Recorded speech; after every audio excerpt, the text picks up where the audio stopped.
And we are live. This is Dark Journalist. It's fantastic to be here with everyone. It's already an amazing crowd. And I'm joined by the lovely Olivia. Hi, everybody.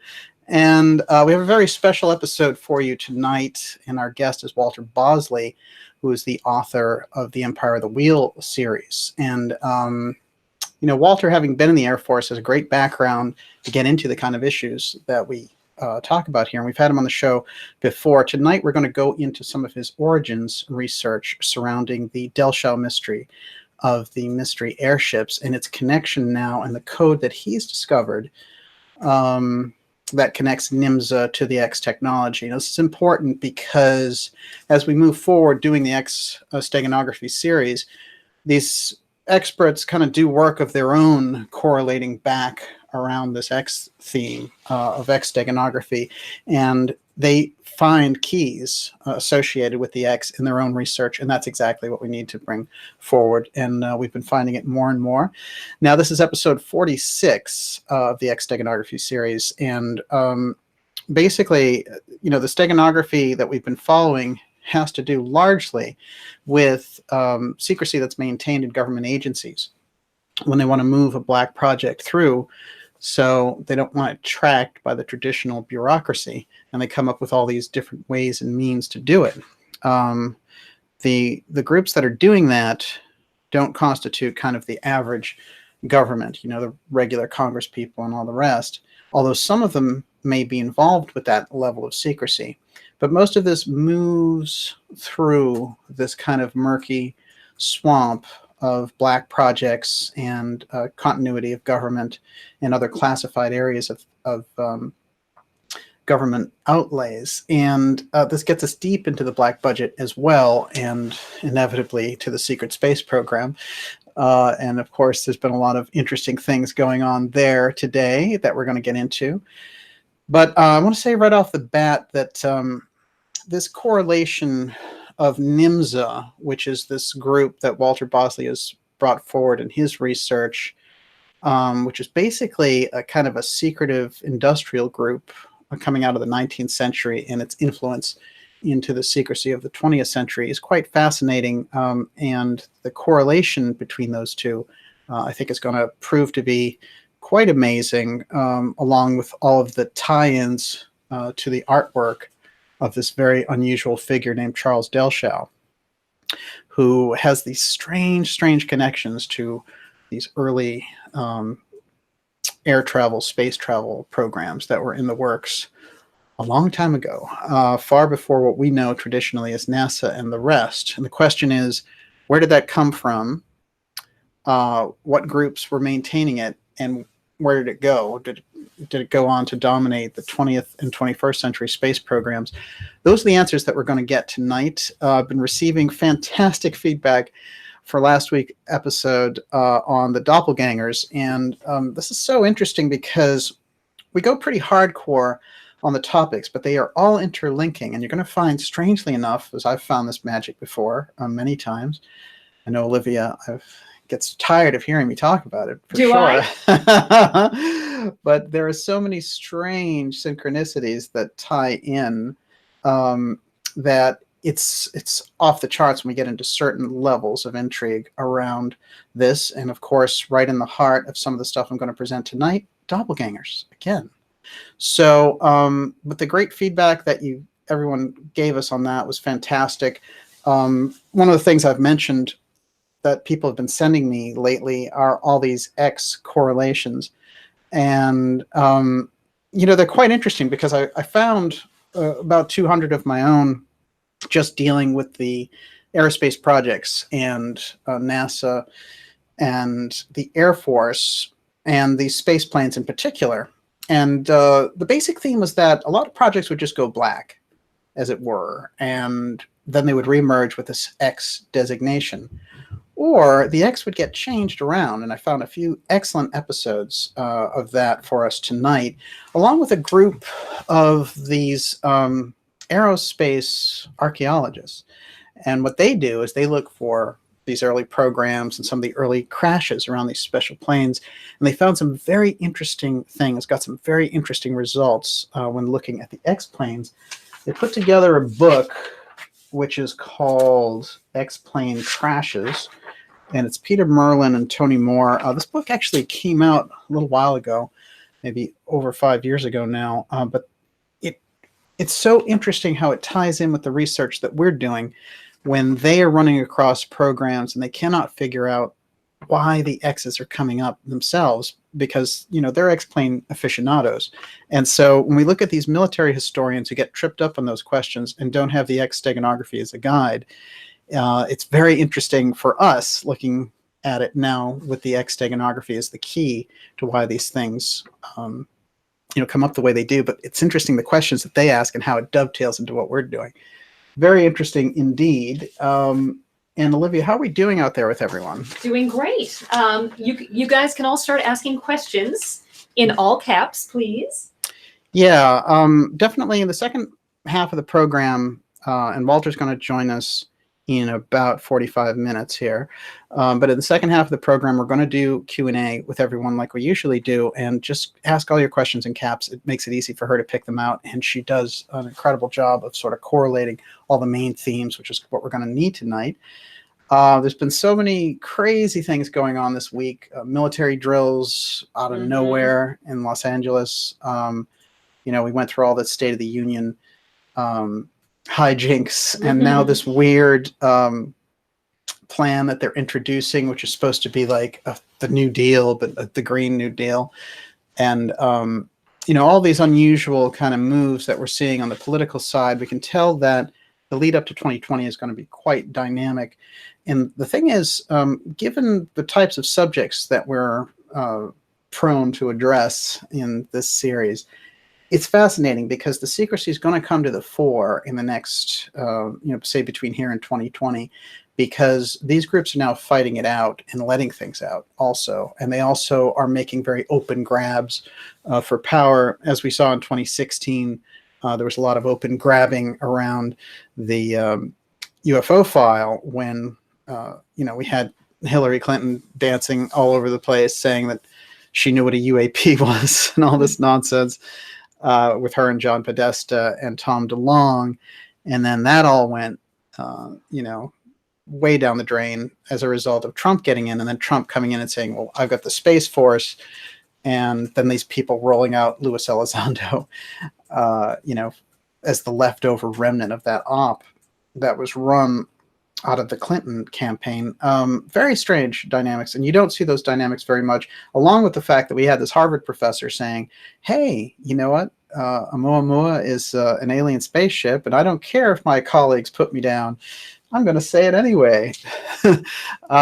This is a little bit interesting to me because having lived through when Harvard professor John Mack took the abductee phenomena seriously, and the incredible shellacking that he got from Time magazine, is he insane? Did he abuse his power? Trying to get him thrown out of Harvard. And then this guy, they just kind of embrace. And, the New York Times is like, wow, this guy has chutzpah. So there's definitely a problem there with the little trial balloons that they're sending out. We're keeping a close eye on them because the biggest liar in the whole bunch is the mainstream media. Kate Schneider, who's in the house tonight, Deep State Kate, said that AOC just got a $10 million documentary deal with Netflix. Wow, incredible. I guess that was just announced. Well, she knows, listen, they just dropped this 28-year-old into Congress. She was completely backed, and the story was, well, she came from the streets and from the ghetto, but her dad's this like rich architect. So we've been getting a lot of misinformation about AOC, but that's a great one. And we know that Deep State Kate, she gets a lot of the stories before anybody. So there she is, breaking news on the spot. And that's why we always tune into her stuff. I think it is interesting though, because the X Steganography itself is starting to become in focus. We have groups that come out and, on their channels, like there's this anonymous group on YouTube. And, all of a sudden they're talking about Atlantis, and they even mentioned Paulina Zalitsky, which, certainly her work is out there, but we're the ones who've been doing the work on her stuff over the past, say, 6 episodes. Hello, Hot Zone. And but you might notice everyone suddenly is talking about this, and this is the kind of the the edge of the kind of work that we're doing, which is right at the heart of the period that we're in. Things like the X technology and like the hot zone become very important power plays. So a lot of the things that we see, for example, going on in Venezuela relate very much to the hot zone activity. Make no mistake about it. So I feel very confident in saying that this year is the year of the hot zone and the year of the X tech. We're going to watch these two factors come out, and we're even going to be hearing about X steganography more and more. So it's a nice thing that we have this foundation of some almost 50 episodes here of going through this entire history.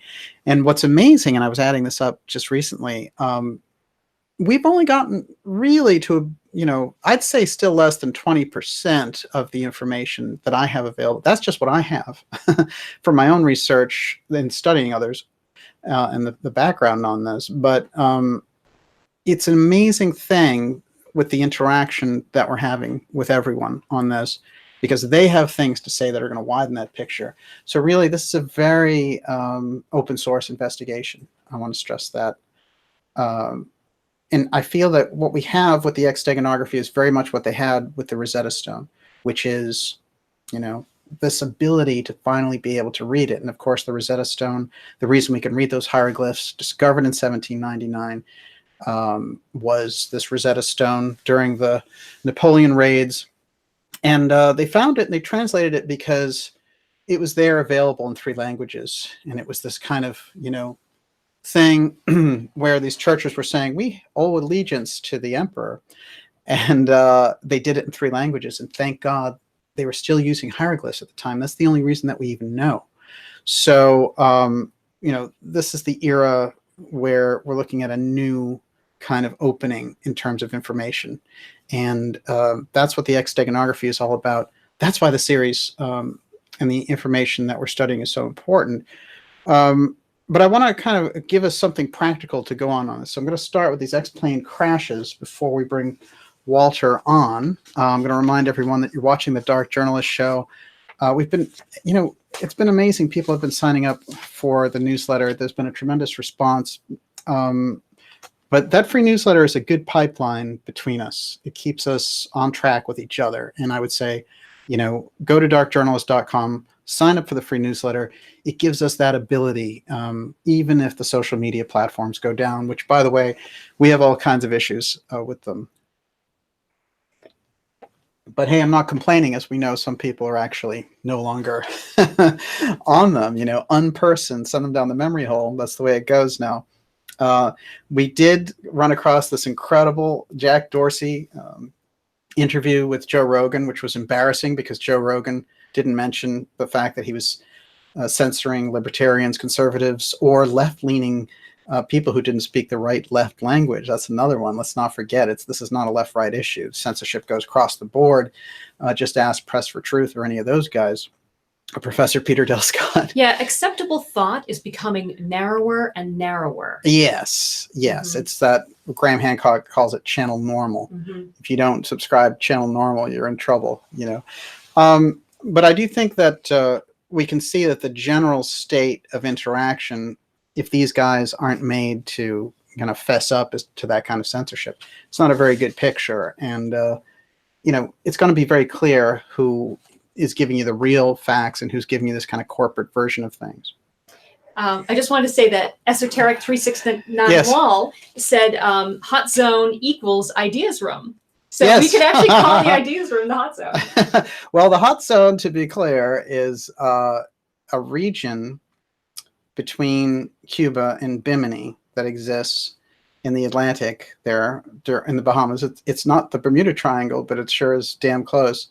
And what I've gotten information about, and it's getting corroborated by higher and higher centers, which is that the hot zone as a term has been in use for a long time, decades.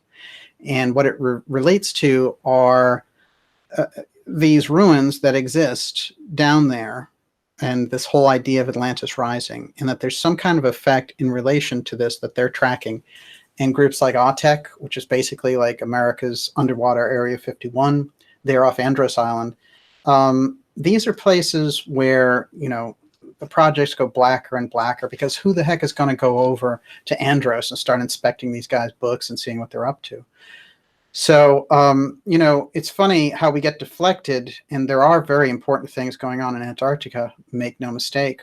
But I guarantee you the hot zone is far more active, and they've been studying it, and they have better access to whatever it is that's going on there. The hot zone becomes very important because of the whole Atlantis Rising theme that's been there. We've demonstrated it in the literature. The mystery schools have warned us about it. We've seen political actions related to it. It's just a fact that there is land rising off the East Coast, and as a result of that, we're getting a look at some older civilizations that are under there. That's the big secret.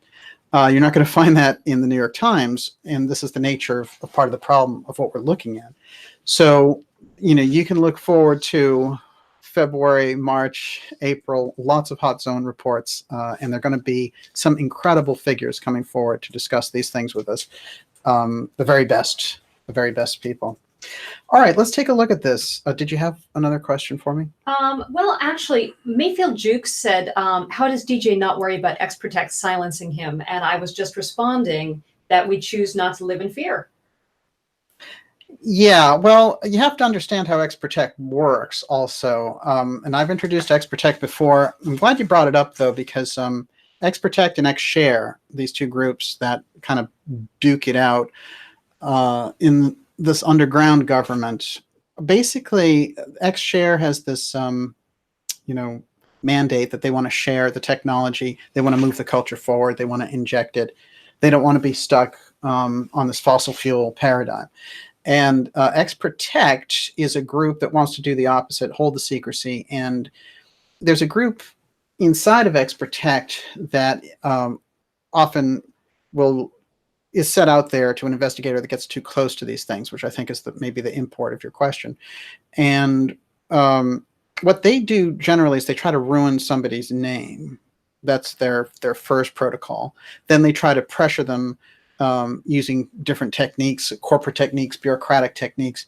And then you find, when you look through the UFO history, because this is wrapped up with the UFO file, you find that they will go so far as to eliminate certain researchers. I think if you go all the way back to the 50s, you find people like Morris Jessup, and you can bring that all the way forward. You know, and even individuals like Gary Webb, in a sense, he wasn't dealing with the UFO file, but he was dealing with a corridor of hidden finance, and it's the same type of thing. So, you know, but certainly people like Gary McKinnon, the incredible pressure that was put on Obama to extradite him here, you know, that almost caused an international incident. So there's no question that these two forces are duking it out, and the reports that come forward, like the type of stuff that we're doing, is very unique right now.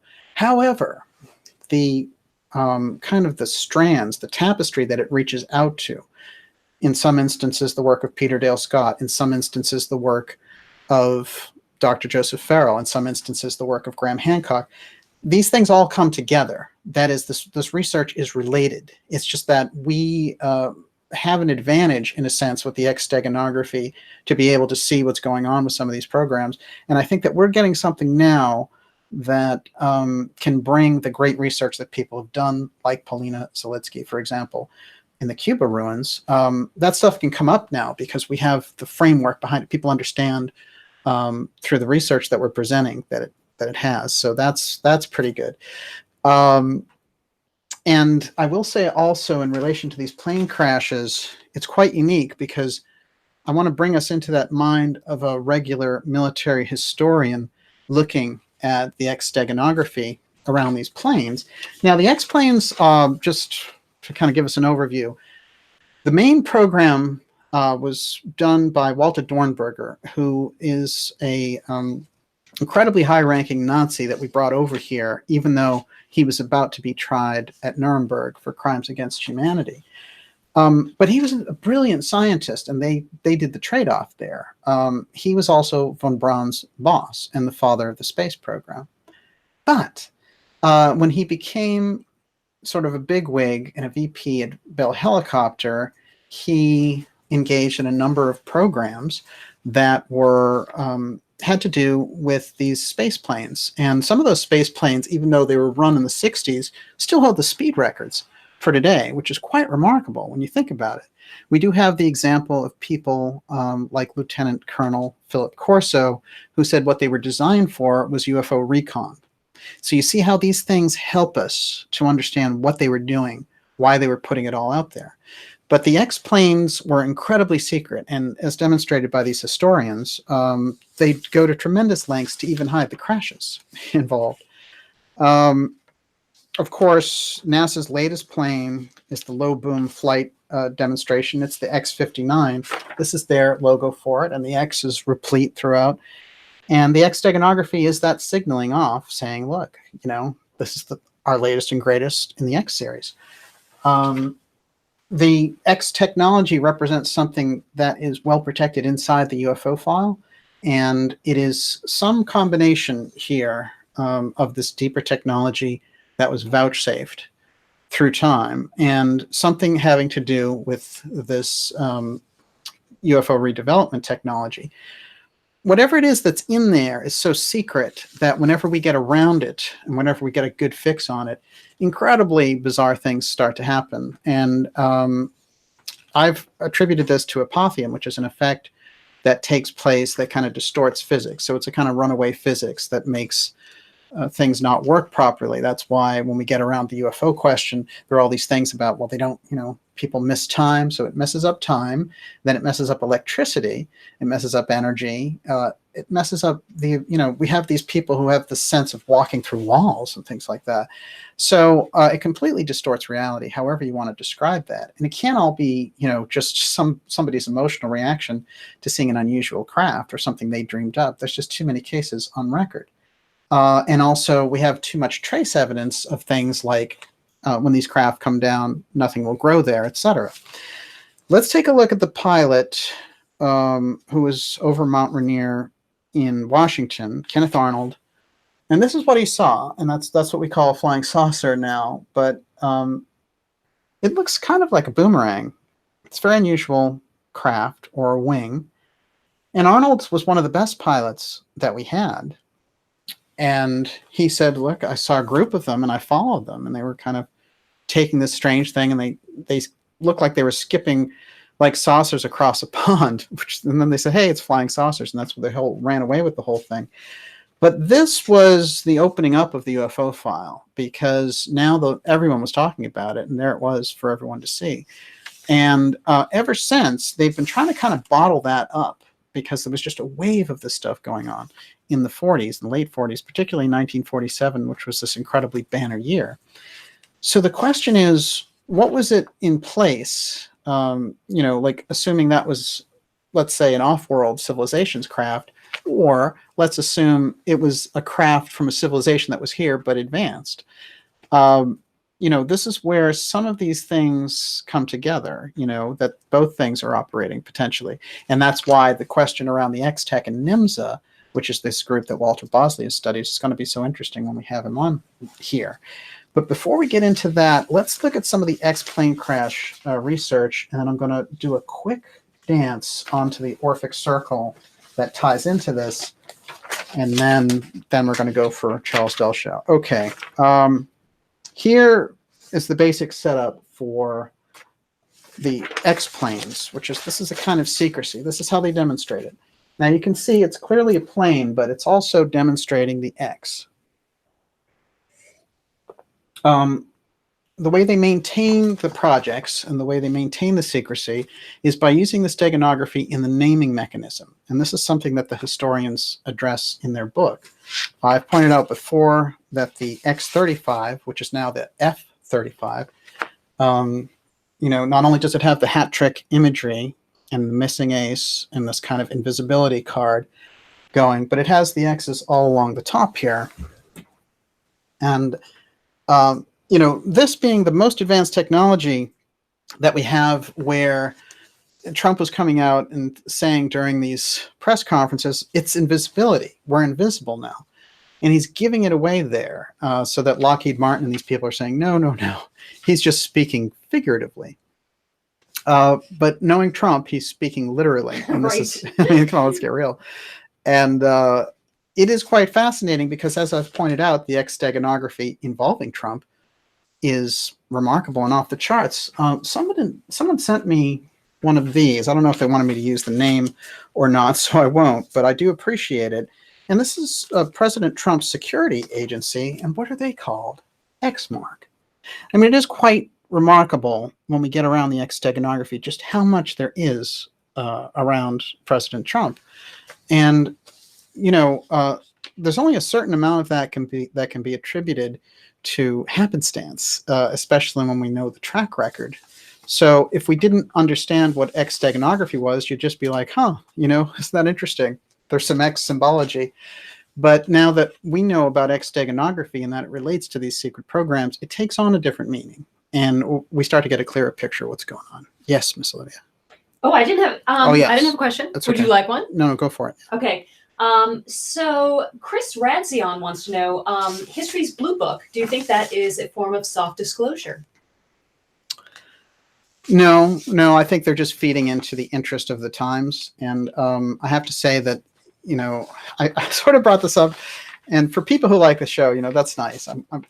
If you enjoy it, it's good. But Project Blue Book was a whitewash anyway. And even J. Allen Hynek, who's the main character inside of it, he went on to discredit it by saying it wasn't a real program to look for UFOs. And we found out later that President Nixon was actually, when he was vice president, in charge of a program called CIA Blue Book. That's the real program, but we don't have the records for that.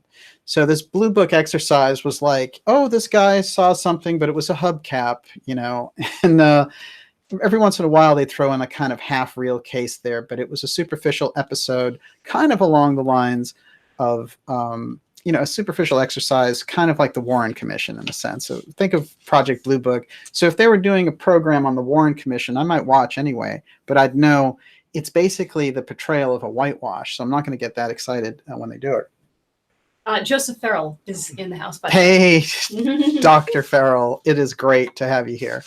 And of course,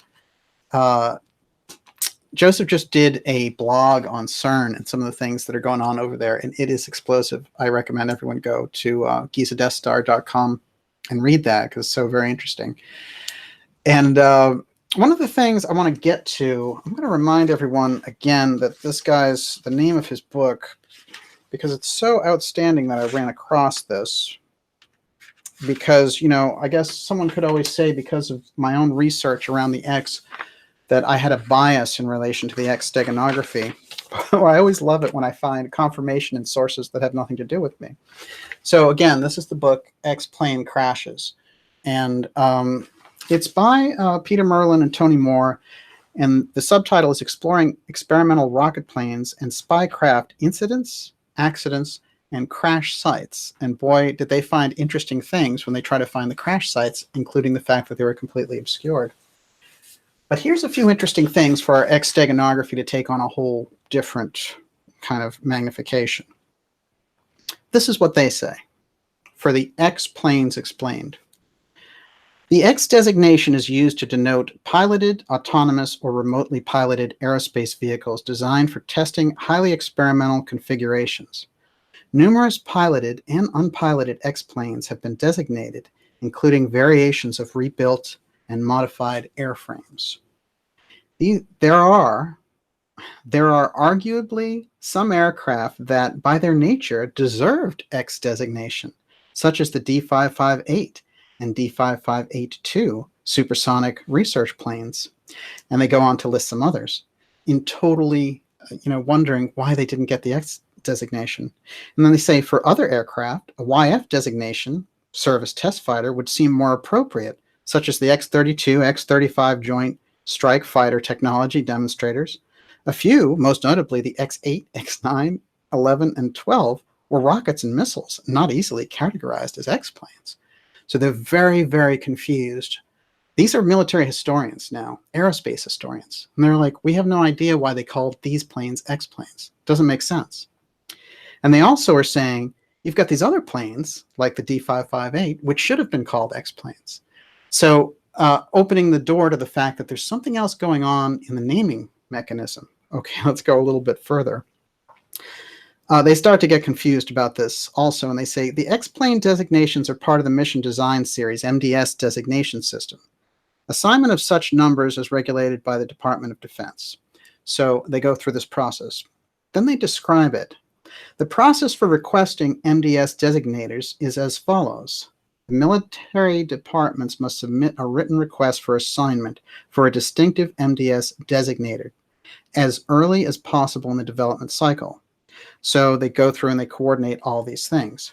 And then it says, note, Air Force agencies must coordinate MDS requests through the applicable System Program Office, SPO.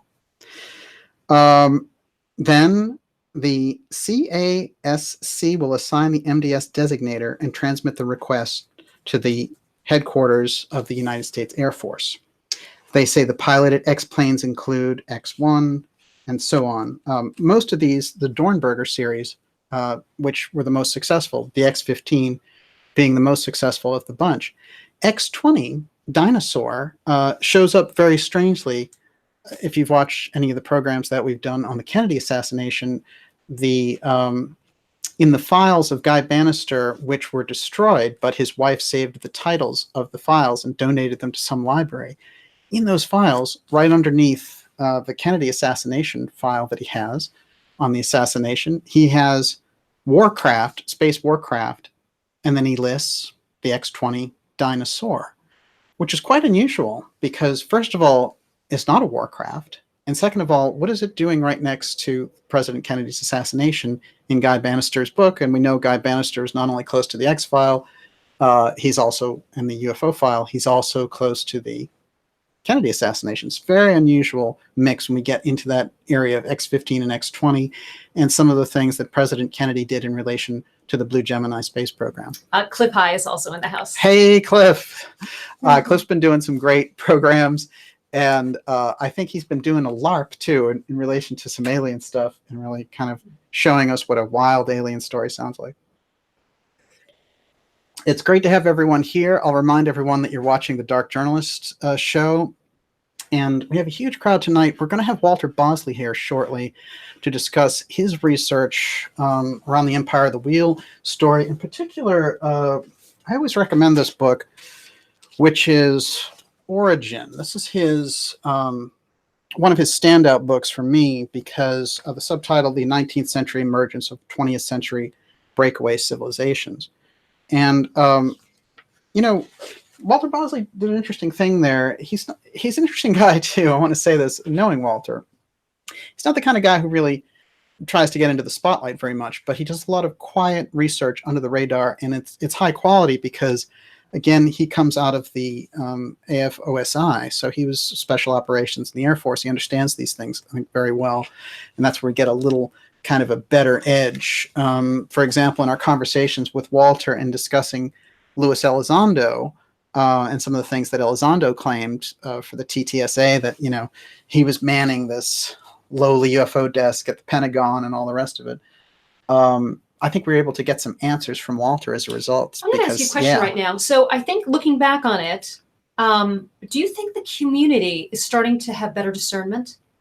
Now, yes. I mean, you know, we had this whole story going on today with the whole blue chicken cult and how people, you know, there's a couple of channels like UniRock and CW Chanter came out with some things that the blue chicken cult were doing and operating behind the scenes to do hit jobs on people, hit jobs on me.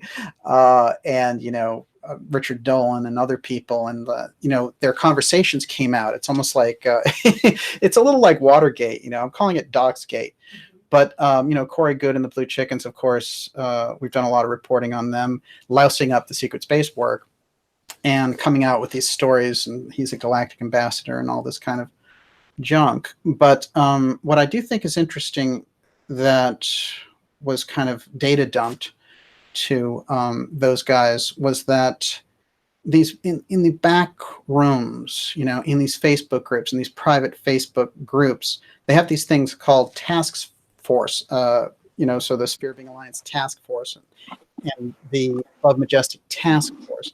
And they send these people out. I see Walter approaching. He's coming in for a landing.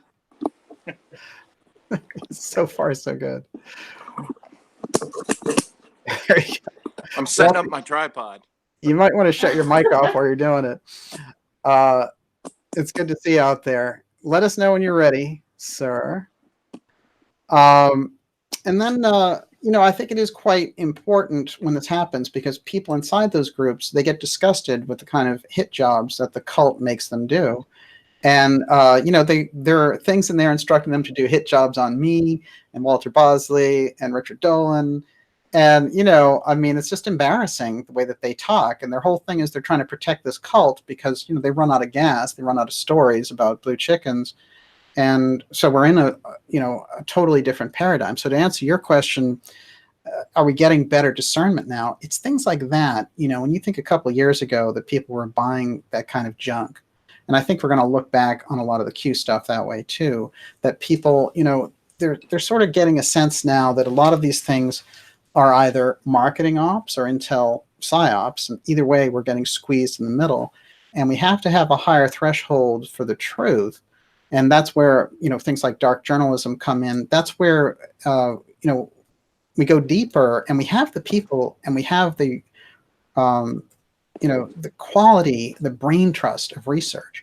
Think of ForbiddenKnowledgeTV.net. That's Alexandra Bruce, who, has an incredible education, incredible background. She, is one of the best journalists out there. Dr. Joseph Farrow was just talking about the Giza Death Star book series. I mean, this is really quite remarkable.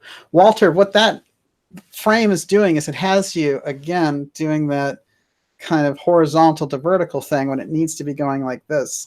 That's weird because I've got my phone in the camera in the tripod that has me horizontal. Let me see. Walter, if you just lie down. Yeah. Oh, wait a minute. I think I. Hold You've on got the ways I think I know what I can do.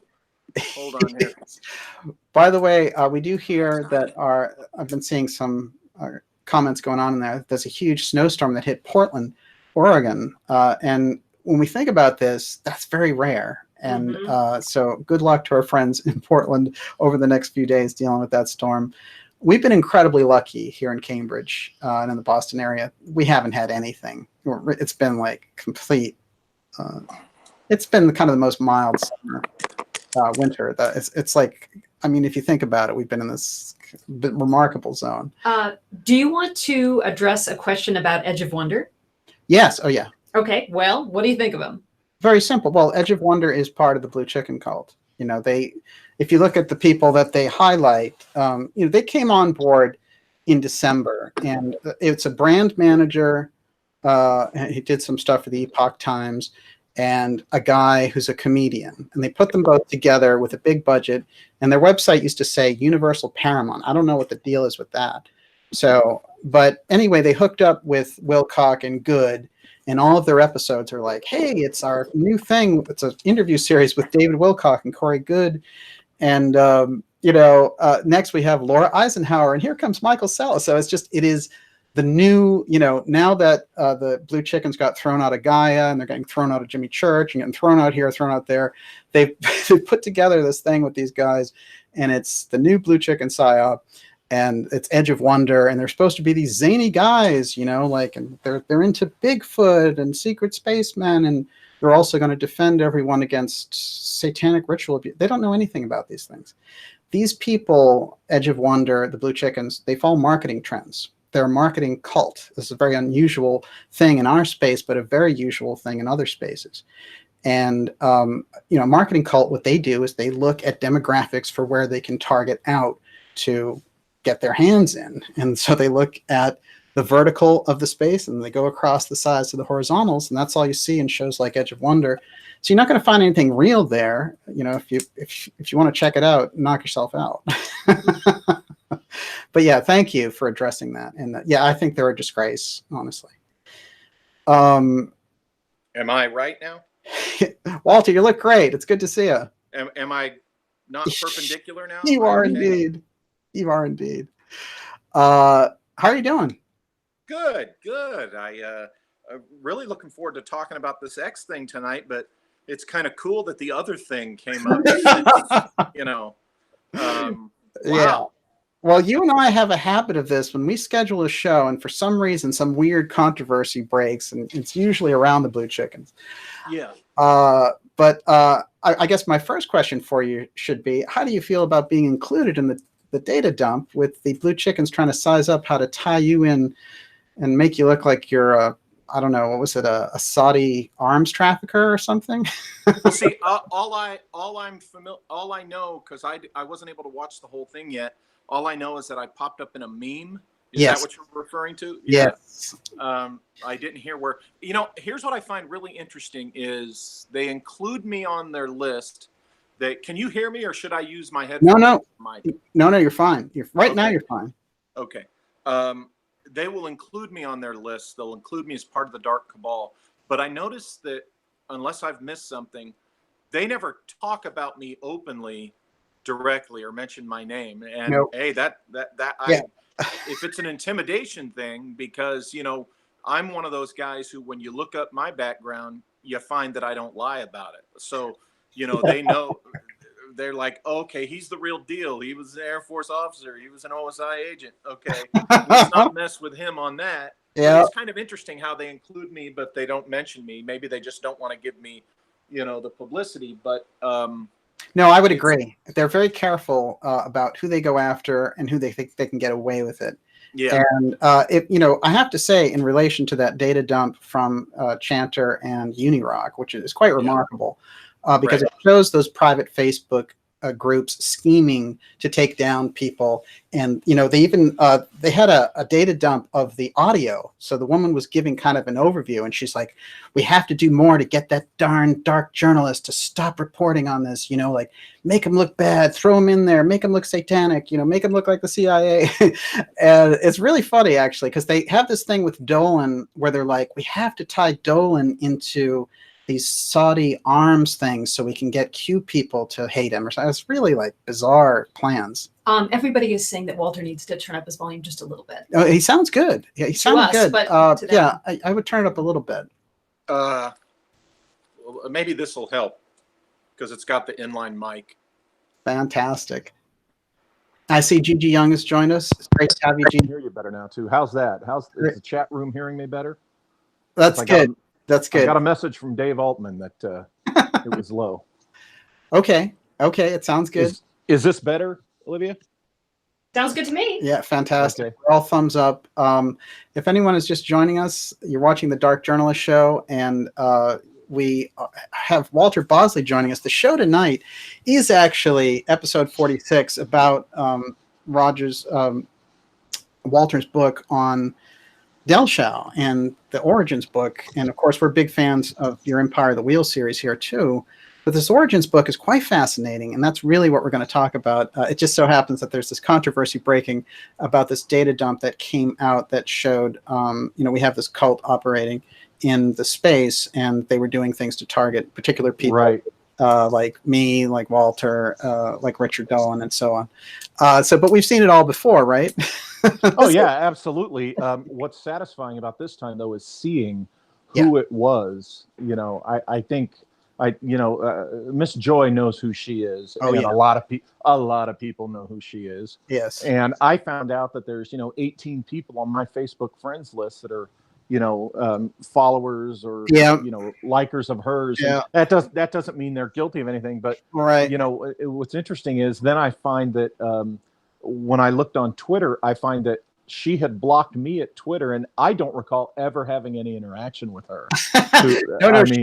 She did that immediately after the data dump. And I should explain that Joy is this woman who is kind of Corey Good's hatchet man, hatchet woman in this case. And she's the one who's leading all the memes. So when you see all those weird memes about me dressed up as a CIA officer or in the Air Force or whatever, or when you see Richard Dolan and they put him next to like Yurka from Gaia, and they do all this stuff like Dolan is part of the cabal. Yeah. That's all her. She's cranking it out. And what's great about the data dump on those two things is they show them talking like, is this hard enough? Did this get the reaction that we needed? And she's sitting there directing the whole exercise. Now, what's interesting is, of course, she's supposed to be like a psychic love and light. I'm going to give you a reading. Yeah, that's what her YouTube channel espouses. All this smiley, I'm just your neighborhood psychic, crap. So Yeah, but she's got the Uzi in the back there with the attack memes, and she has the attack machine ready to go. So ready, always ready to deliver Corey Good's direct instructions too. By the way, if people haven't seen the data dumps, this is Corey says this. This is what It's hilarious. Yeah, absolutely. Well, that's what a cult does. And, that's the cult behavior that we've been talking about for a couple of years in relation to them, but it takes a while to bubble to the surface. And now finally someone inside that group, we had people like Joyce and Narrows who jumped out of the thing and was like, I can't go along with them trying to trademark the SSP. Right. And where has she been lately? Well, she's taken a little break. She dropped off the radar pretty substantially, yeah. And, yeah.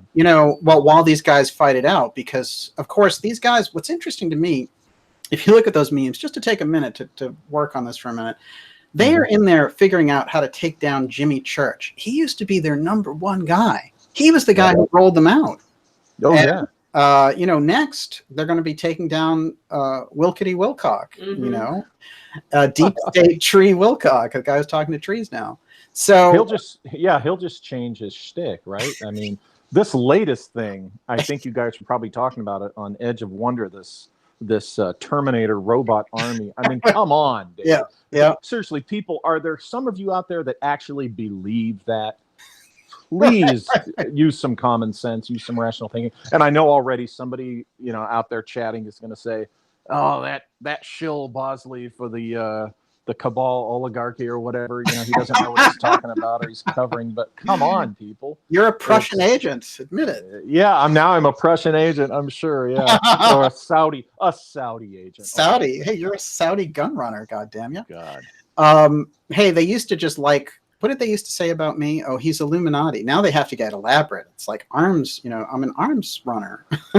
What's interesting about that, and I hope their agents who are watching, their little sneaky representatives who are paying attention to this, yes. When you start accusing people of things like that, you are making damn serious legal allegations, okay?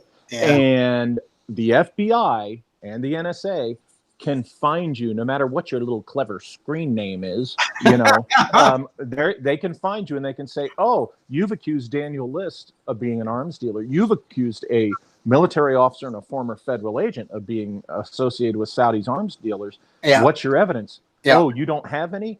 By the way, that's a felony accusation, a false allegation like that." So they need to shut up with stuff like that. It's too late already because they've already put that stuff out there. But that's an excellent point. Yeah.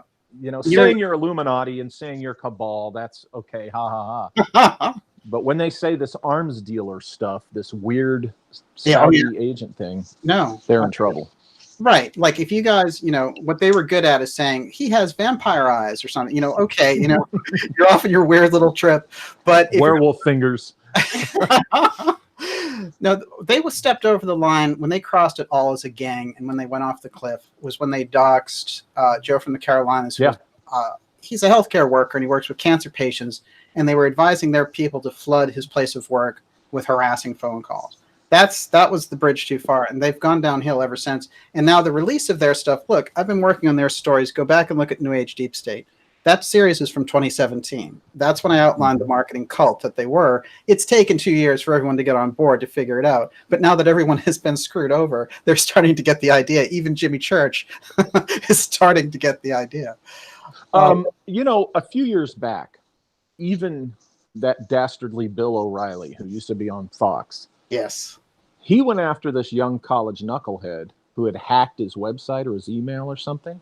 And I believe that kid was charged and convicted. Yes. Now, if I know O'Reilly was a big guy at that time, but if that kid sorry about that, got a phone call from someone who I told specifically not to call me because I'm on air. Anyway, was that Illuminati interference? Are you just covering? It was Illuminati. It's just family. You can't choose them, Anyway, interrupted. Where was I? Oh, the O'Reilly thing. Now, if he can get that kid convicted, haven't these guys with harassing Joe at his job and all these other things, is anybody turning this stuff over to the authorities? Yes, actually, I've heard now two solid sources that there are two cases pending on this. And here's what's interesting. In Joe's case, it's a violation of the HIPAA laws because healthcare workers are protected. So they made the mistake there, and they got little, Corey's kid, Jordy, to go out there and do it and promote the. Now, what's interesting, they got him to go out there and promote the docs, and that's why we did that whole no docs thing. But in this, what we find out is that the woman who was running it, the account, he picked up the account supposedly randomly and ran with it and was like, oh, I found this random account that said it, which had started up that day. And it was his friend there, this woman, Joy, who had put this together. So they're a pretty despicable group, as we know, but now it's on record and out there. And I do recommend Unirock's report on it was excellent. Chanter's report with the data dump, excellent. By the way, there's more to come on that, and those guys are just in a heap of trouble, as usual. I hope. It's becoming embarrassing, actually, and we have Wilcock out there talking to trees and saying the deep state tree fell in his backyard. I mean, it's really that, and the Terminator robards, and the Edge of Wonder trying to turn the space into this, really horrible cartoon of because they're the Blue Chickens too, so they have all that going on. Laura Eisenhower, Sell, all those people are his guests, so that's not a real show. Let's get real. Okay, that's just a market. Right. But I think it is important to point out, because there's a very, and this goes back to a question that got asked earlier, there's a very strong delineation going down, I think, between genuine material or material that's worth looking into. And there's a whole variety of that. And then there's this other stuff. It's like this marketing claptrap that's just, trying to pull clickbait titles and deep state cabal barges heading for Gitmo and junk like that. It's not happening. I mean, that's not real research. So, and then wasn't the Q thing kind of shot down too? So all these indictments and all these secret arrests and tribunals, I mean, most of us knew that was a load of crap, but it just should wake up a lot more people. I hope it does. Well, Walter, you've seen it. You remember after the Secret Space Program conference, there was all this weirdness about this sort of fake caricature version of the Secret Space Program research. Yeah, they derailed the Sirius thing for 3 years. Amazing. And 3 really crucial years. Yes, absolutely. But now we're back, baby, right? With a vengeance. And I think this time we are not going away, and we're even more staunchly that nonsense. You go to one of these conferences, sorry, bad choice of words. One of these conferences, those bozos and bozos like them are not going to be on that stage. There's going to be no Corey Good. There's going to be no Jason Rice. There's no Emery Smith. If you guys are watching, if your pals are, forget it. Don't even bother, okay? Because it's serious scholar time again. Absolutely. I couldn't agree more. And let's get into some of that now. It is fascinating, though. I do like the idea of the changeover that's happening in the space, which is, the work of Catherine Austin Fitts, the work of Dr. Farrell, your work. I've pointed out individuals like Alexandra Bruce. There's such quality stuff here, and I think we really need to get behind that and to now let the circus crash over there like one of those early airships just go down, hit hard. It will be interesting to see what they drum up and get behind to try to derail us this time. Yes, because chances are, my opinion is, between Corey and Wilcock and TTSA, somebody was massaging that situation to get people's attention off of the serious secret space program research that had been done for a few years by that time. Those conferences of 2013, 14, and 15, those were presenting serious scholars. There wasn't the silliness. There was, serious investigation being done on the money aspect and the technological aspect. And some progress was being made as far as uncovering the reality.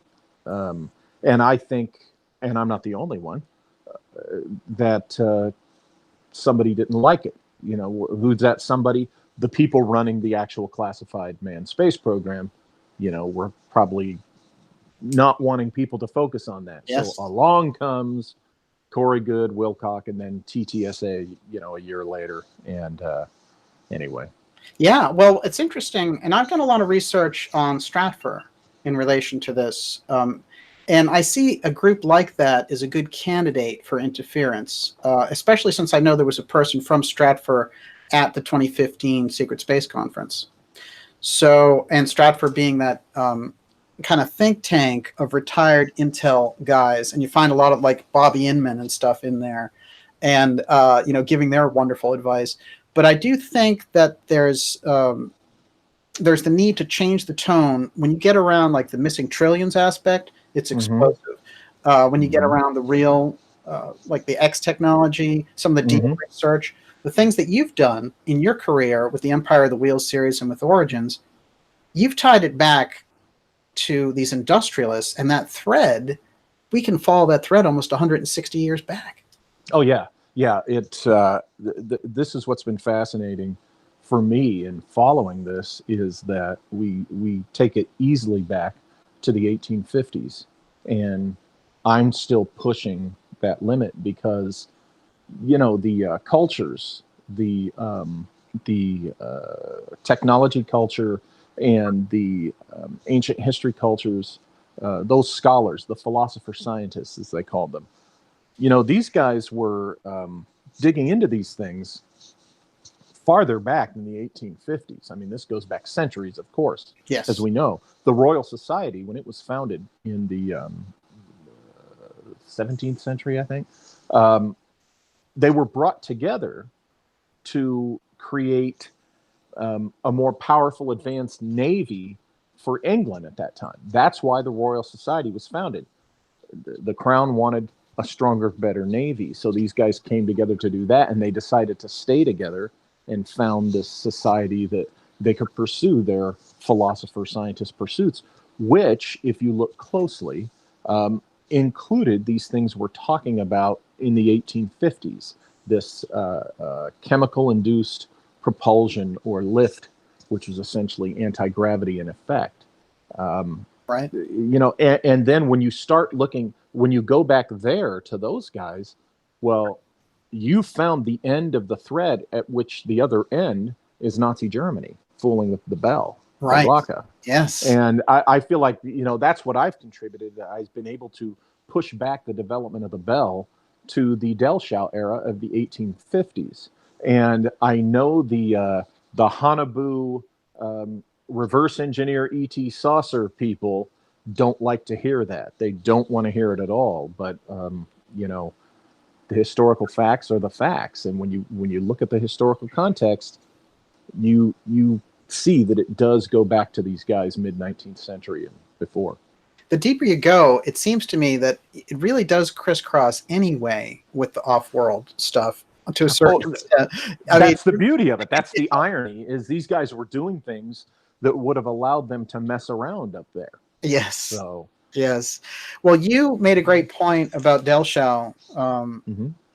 Your research on Dellschau, how did you get interested in Dellschau? Because first of all, he's this very important figure, but we should not theoretically have his work and all the work that he did on the early airships. It should have been destroyed there back in some earlier period, but somehow it survived. Well, Dellschau himself, here's what's interesting. I came into an interest in this through, I had first read about the Great Airship Mystery back in the 80s. And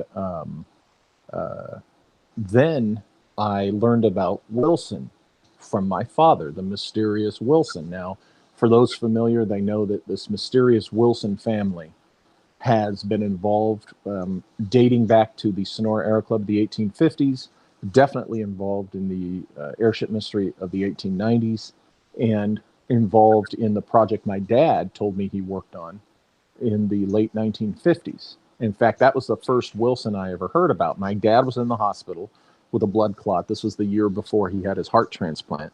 And he was all drugged up, and I was in the room, and the nurses were out. Nobody else was there. And he was just really sedated, so he started gibbering about strange things, being underground, a crystal house, And he kept talking about Wilson. He kept mentioning Wilson. And so after visiting him, remember this is 92. We didn't have cell phones then. Not everyone had them. And your dad with the military background. Yeah, my dad had been in the Air Force in the 50s. So I call my mentor to just because he's family. He was family. He was an uncle. Just to let him know how my dad's doing. And I told him, that my dad was gibbering about this weird stuff. Now, remember, my uncle had retired with 44 years in the intelligence community. He was U.S. Army Special Forces before that. He's my mentor in my career. So I happened to mention, hey, my dad keeps mentioning this Wilson character. And I said, who's Wilson? And he said, I don't want to discuss that with you over the phone. When I see you, I'll tell you. And then when I saw him a couple months later, he said, the first thing he said was, Wilson is the most brilliant man you've never heard of.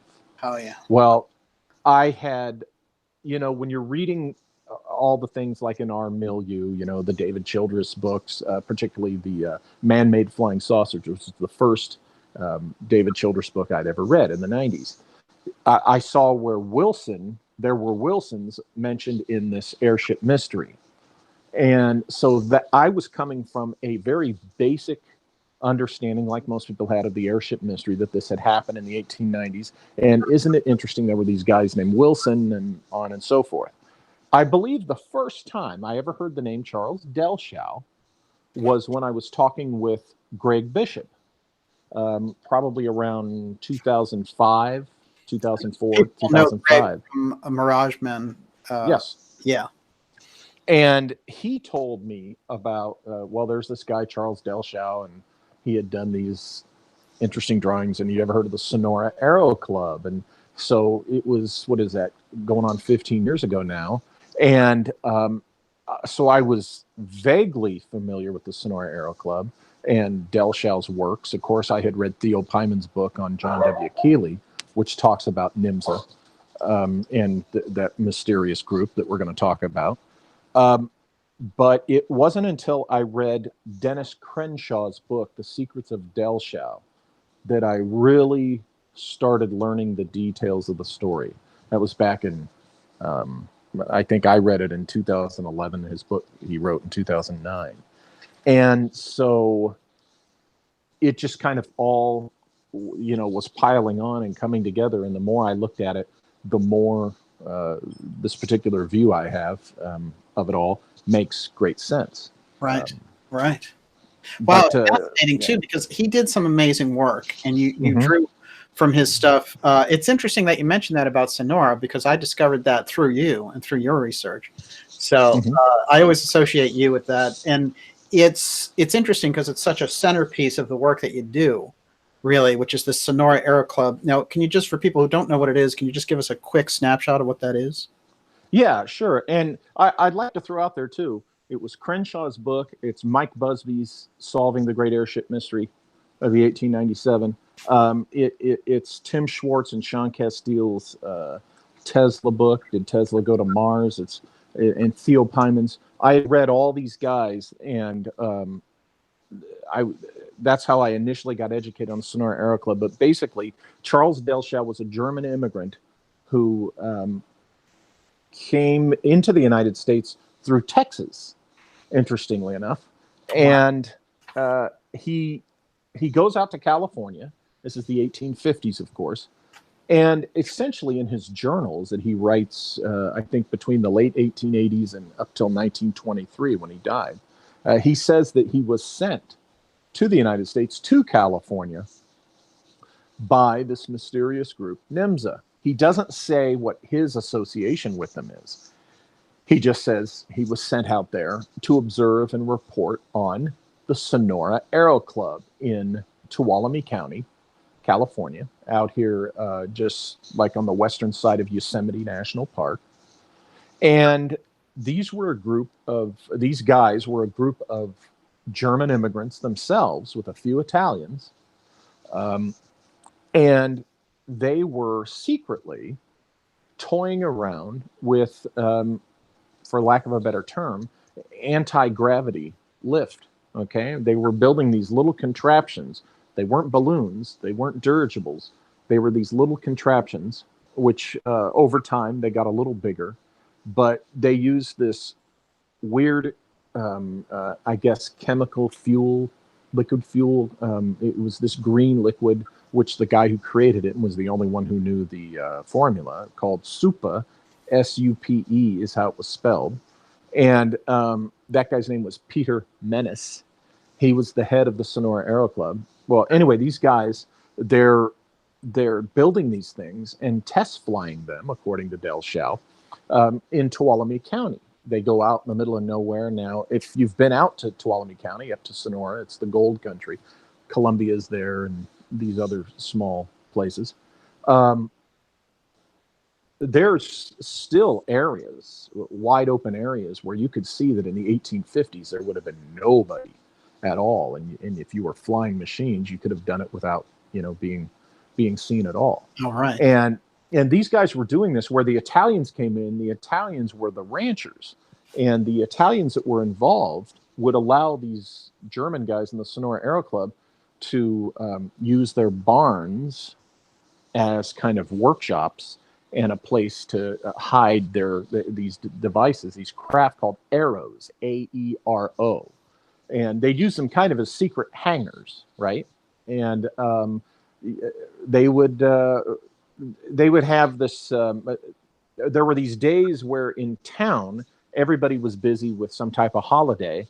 They would go out to a particular area and fly their arrows, according to Dellschau, while everyone else was busy doing things in town. And we're talking about like Civil War era here. This is way 10 years before the Civil War. Right. This is a decade before the American Civil War. We're talking flying machines, okay? What's interesting, too, is where they would go out and fly, interestingly, became the private airport that's out there today and has been there for decades. So the area that these guys flew became the private airport. And it's one of the last airports with a grass runway. Still exists, the old runway out there. So you can go and you can see the area that Dellschau describes. In fact, when I went up there and did a couple of research tours, I met with Sechery, my writer friend, and we found a few of the places that Dellschau talks about. So Dellschau's there in the 1850s. He's there to observe and report on these guys. He ends up really liking what they're doing, and he likes them. And they are very private about this. And eventually, as Dellschau writes in his journals, Nymza, the mysterious organization, which is based in Germany, it was a German organization. Its headquarters was in Germany. It was not a New York anything. A lot of people, because of the NY spelling, they think it's New York. I, of course, have translated, I have offered a translation of Nymza in German, which we'll get to. But Nymza sends a guy over from Germany who Dellschau only describes as a Prussian officer. Now, this Prussian military representative of Nymza keeps pushing them to build arrows for military purposes, and they don't want to. Peter Menace and these Germans, no, we're not interested in that. This is not for that. Well, the German guy, we assume he goes back and reports this. And not long after that, there's an explosion during a flight. And Peter Menace, we are told, is killed. Now, whether Nymza killed him because of the lack of cooperation, or perhaps he faked his death, I'm not sure which is the case. Fascinating. Wow, it's amazing. It sort of boggles the mind because we think of the Wright brothers. Mm-hmm. And that's, we're talking turn of the century, 1903. 1903, yeah. Yeah. This is 50 years back, and these guys are flying there in the middle of California. And there are stories back there, like you mentioned. And we have the great airship mysteries that come later of these incredible craft flying around. And you see how it's related to that. I'm going to show a picture here of Dellschau to give everyone there he is. That one up. There he is, a real person, not a phantom, but a very unusual person. And the way that we like to jump around a little bit here, how did we even come into possession of his incredible descriptions? And I have some of his art, which we'll show, but just to give you a quick kind of idea of the things that he drew about these arrows, and which are very, very sophisticated drawings. And Olivia, you with your art, I love them. They're so festive and whimsical. Yeah, but what's great is when you look closely, they're functional for what Dellschau described they were doing. Now, here's the thing. Dellschau died in 1923. He had done numerous volumes of the art that you see there. Plus, he left a written journal. Okay. Now, in 1971, these books, this journal, ended up at a junk dealer shop, Fred Washington, and in Texas. Gosh, I believe a suburb of Houston. If I'm mistaken on that, I apologize. But they end up at this junk shop of a gentleman named Fred Washington, and he's just gonna, just kind of leave them there for anyone that's interested. And he had found them thrown out in the trash. The family, or the family had sold the property, and these books were just thrown out in the trash. And Fred Washington happened to see one, and he gathered them up, and they said, "Yeah, you can have them." So he had them back at his junk shop for people to look at, and he would, was interested in selling them. Well, along comes Pete Navarro. This is 1971. And Pete is looking at these things, and he's just fascinated with them. And on the budget, that he has to work with, he buys, a few of the books, as many as he can, but he can't buy them all. And it's really Pete Navarro that we must thank for even knowing, him and Fred Washington, these two guys, for us even knowing anything about Dellschau, because those books would have just ended up destroyed. He snatched it from the, this legacy of just disappearance. Right. But here's the other interesting thing, which, by the way, comes up in my new book, Secret Missions 4, that's going to be released soon. Along comes some university students, and they find some of these books, and they buy a couple of them to do this museum exhibit. Well, one thing leads to another. And Dellschau's art ends up, you're going to like this, ends up in the Menil collection. Oh, yes. Unbelievable.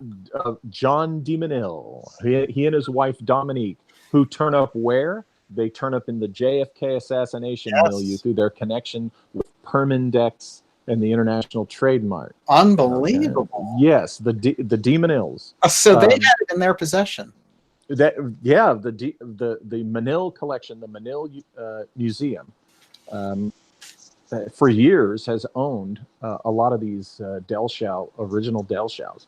And they put them on display a few years ago. Now, Stephen Romano of New York, the Romano Gallery, he and a publisher got together, and they've put out this amazing book. It's an expensive book, but it's big, full color plates of many of Dellschau's, not the whole collection, but many of the best of Dellschau, plus some of the journal pages. Gallery showing of it there, a museum gallery in New York.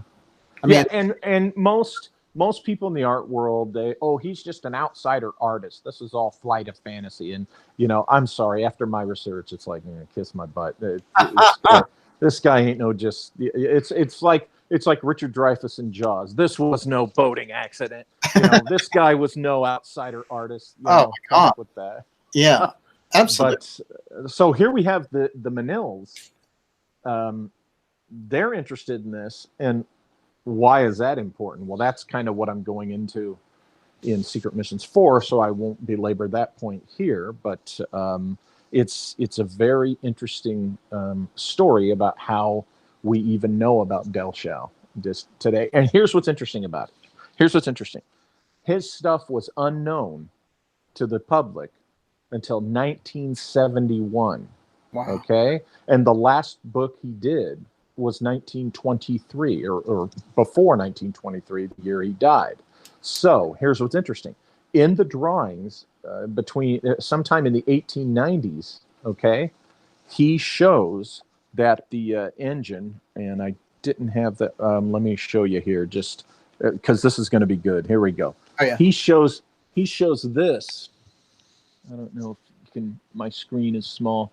If you guys can see that, This is from the 1890s, okay? This is him showing you what the propulsion and lift system was. And what is that? That, my friends, is Die Glocke. That's the bell. It is. It's the bell shape for sure. And just to and it's on the it spins on the axis, the torsion, and the weird fuel called the supa, okay, the green fuel was injected into this thing just exactly like the bell. And here's Charles Dellschau saying that a group of guys in California were using that concept in the 1850s. So folks, sorry about Hanabu, sorry about your beloved reverse engineered a crashed ET saucer. That's not where the Germans got the bell. They got it because it was being developed for 70 years by the time they learned about it, okay, by other German engineers. Amazing. And let's fill this in here because we've only known about the bell since the reunification of Germany, as Joseph Farrell would point out. And that was my point I was getting to, was we didn't know about Dellschau's stuff and the bell until 1971, and he had died in 23. Yeah. So it's not like my point is, it's not like Dellschau did this stuff after World War II, right? Or even after the 80s or 90s and the bell was out there. Okay. He wrote about this decades before the Nazis were even fooling around with it. It's a smoking gun. It is a smoking gun. That image is a smoking gun. But what's weird is that we know the bell refers to torsion physics. Mm-hmm. And so therefore, that's pretty advanced for 1890.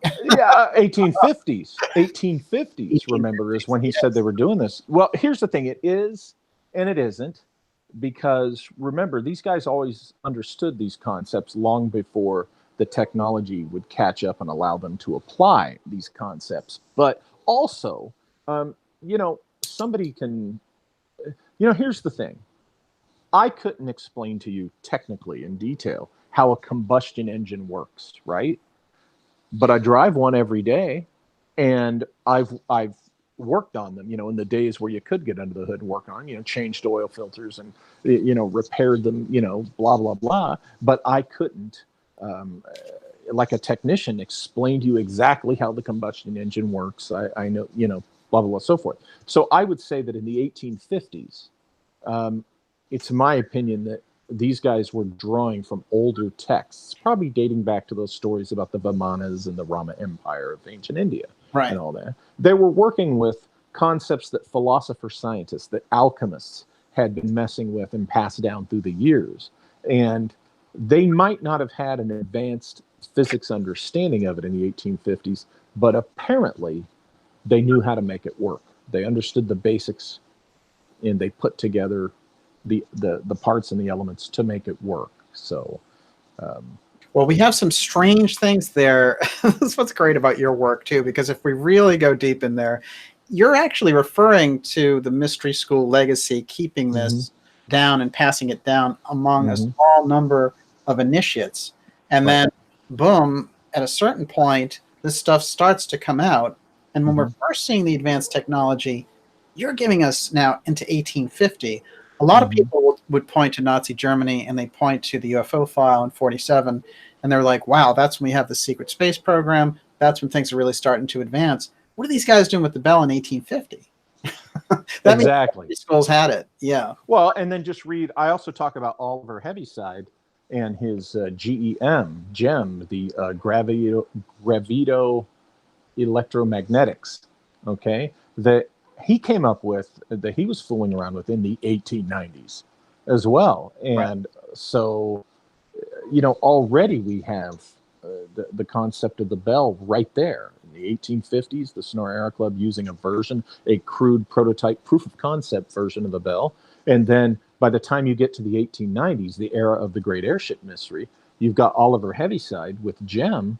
And it's like, oh, wow, what are they doing with this prototype bell of the 1850s now that they can apply electromagnetics to it? Okay. Gosh, there's the connector. And then you go on into the 20th century. And, with Heaviside, as I get into an origin, with Heaviside, conceptually, it's there, you know, that you could create a kind of a life support bubble around the craft. Theoretically, it's in there. When you look at Jim, it's in there, and that would answer how they came up with life support in the legend of the 1903 flight to Mars. You know, and Right. I was astonished because you hear the 1903 story and you're going, okay, but what about life support and all this?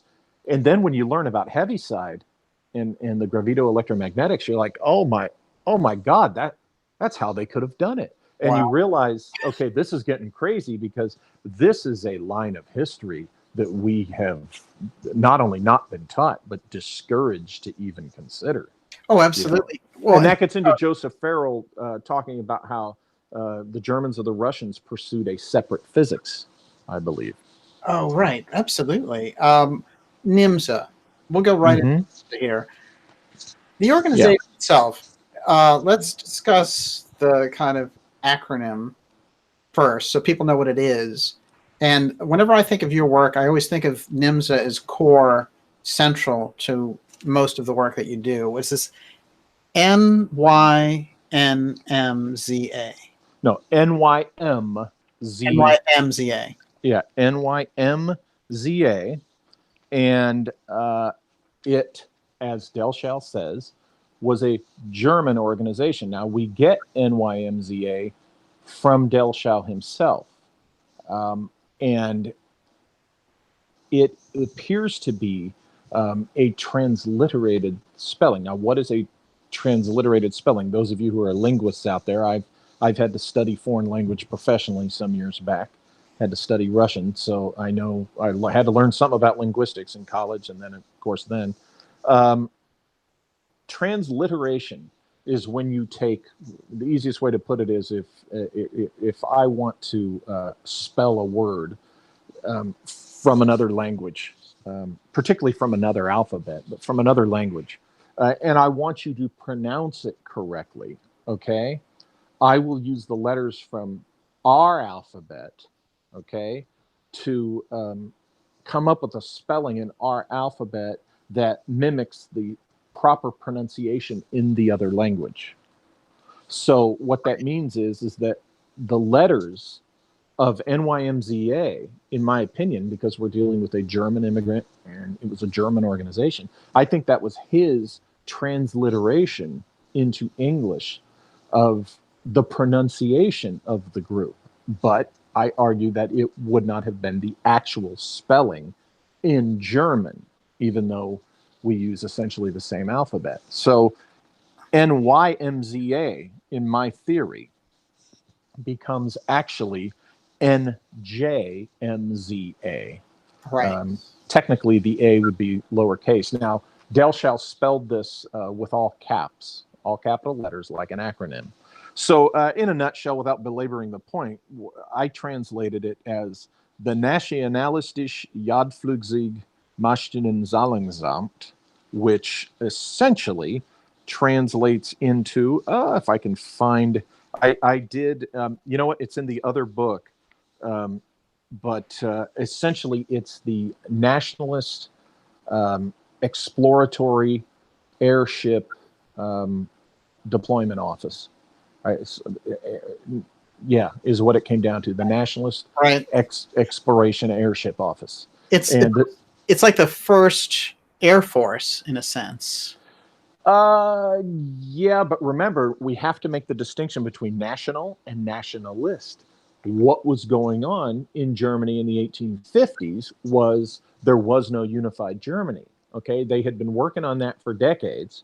And the Prussians, okay, the Prussians were pushing for unification of the German states. Okay, right. They were German nationalists. So this organization, being nationalist, had no affiliation with any official government. I mean, there was no German specific government at the time. Anyway, but these guys were nationalists. They're a private group. They're a private group of industrialists and, a military. What they were was an original military industrial organization. Okay, that's what they were.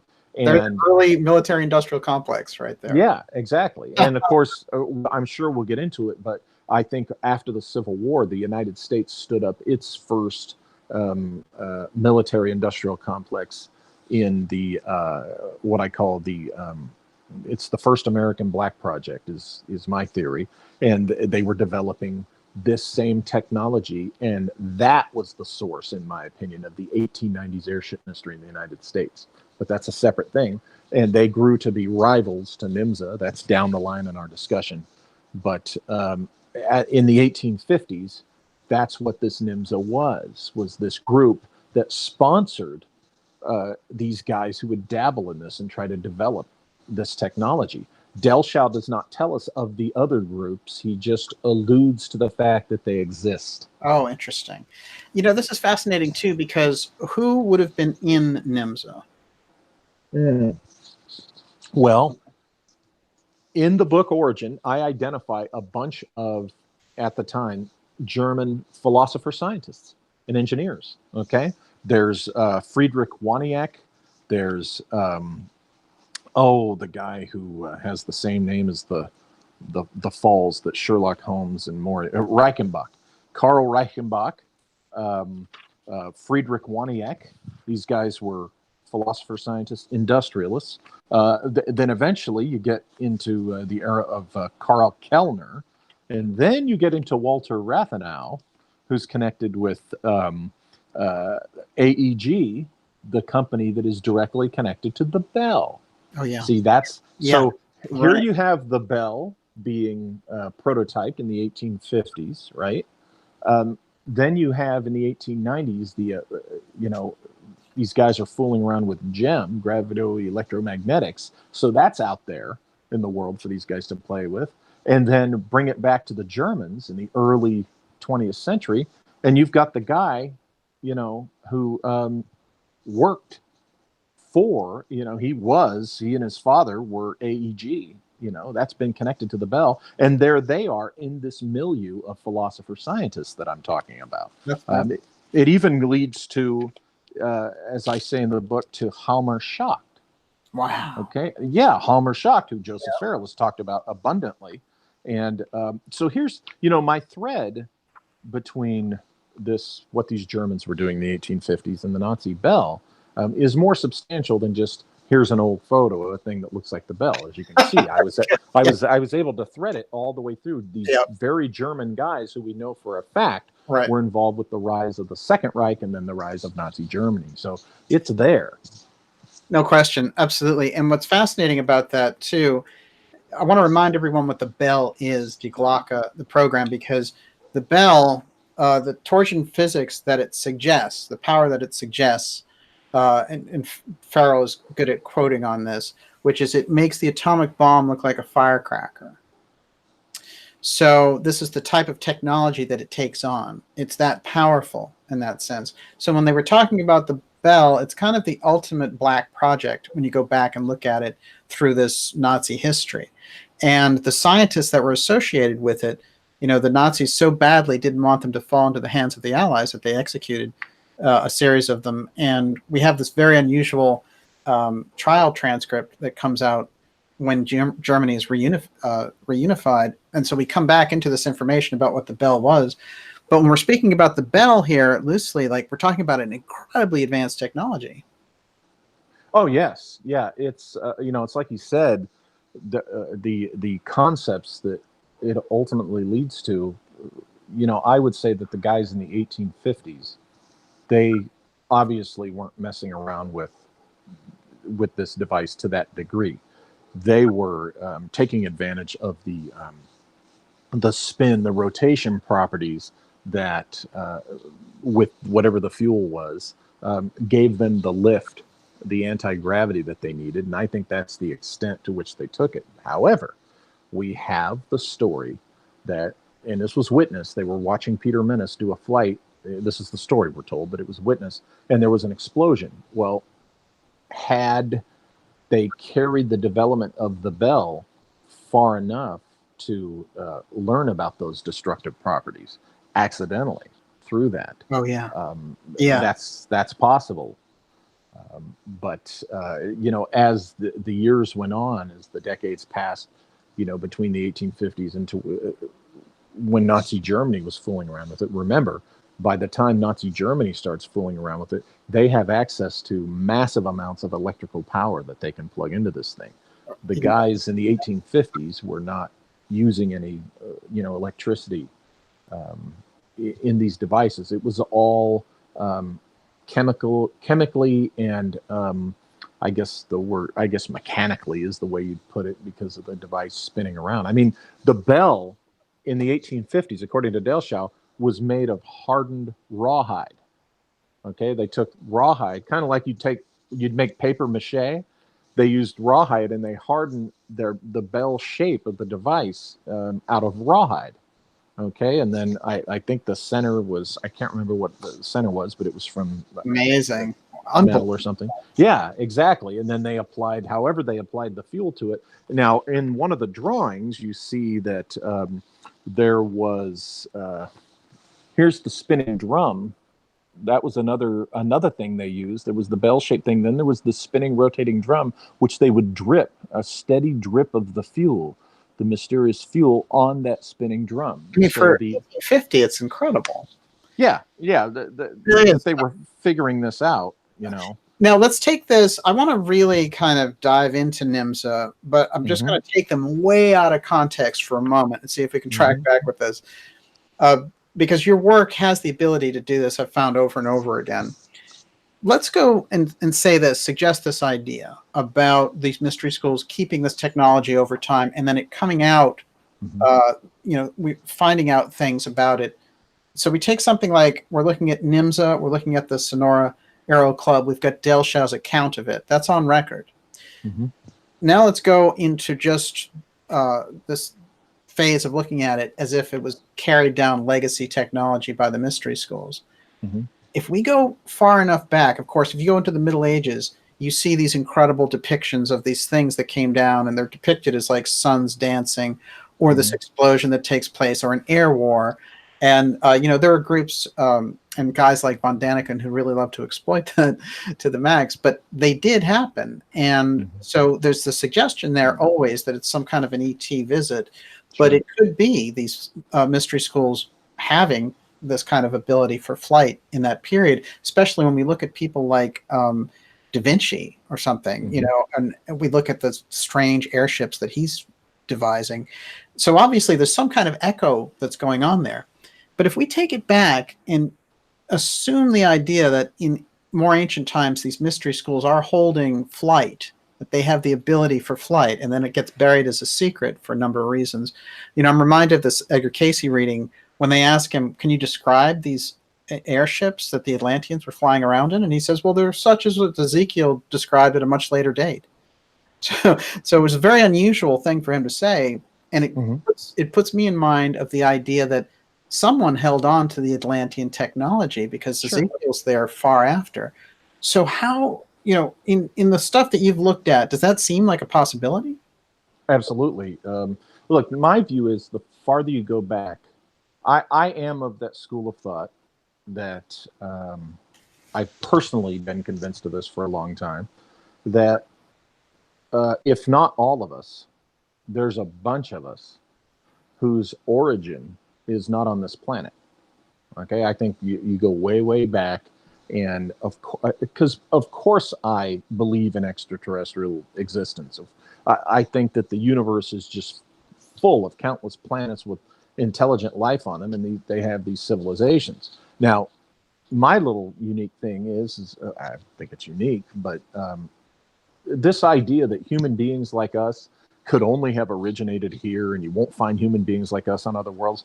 I'm sorry, I'm laughing my ass off at that, because until our smartest scientist, visits every habitable planet in the universe and finds not one single one where human beings like us developed, until he or she does that, that cannot be said. Okay, for all we know, there's millions of planets with human beings exactly like us. Okay, there could be millions of Earths. So my point is, a bunch of us, if not all of us, came here from elsewhere to begin with. Now, that's where the mystery schools come in, because the mystery schools talk about things kind of like that. and they talk about the advanced civilizations in some cases that were on this planet, human civilizations long ago that had developed this advanced or possessed this advanced technology, which sounds a lot like how, dynastic Egypt just kind of suddenly was there. There's no history of its development. Right. Well, these ancient civilizations, like what we call Atlantis or Lemuria or the Rama Empire, they possessed this technology. Well, was this technology a holdover from the worlds that they originated on? So as those civilizations decline, of course, they're not just going to throw out all the technology and forget about it and let's start with sticks and stones and grass skirts again. I mean, baloney. Somebody's going to be holding on to this stuff. We know, we suspect that from the Library of Alexandria, certain things were saved. We know for a fact that a lot of the stuff from the Library of Alexandria that we're talking about ended up in known libraries, ended up in Constantinople, ended up in it's a Middle Eastern ancient city.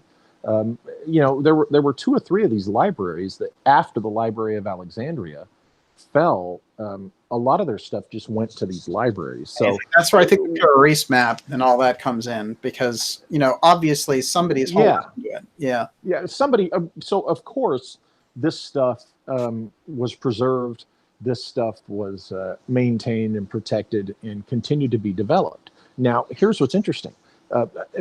I think there is a human source for these things you mentioned, the paintings that show the UFOs in the skies and stuff. I'm not discounting visits from other worlds. I'm not saying that doesn't happen.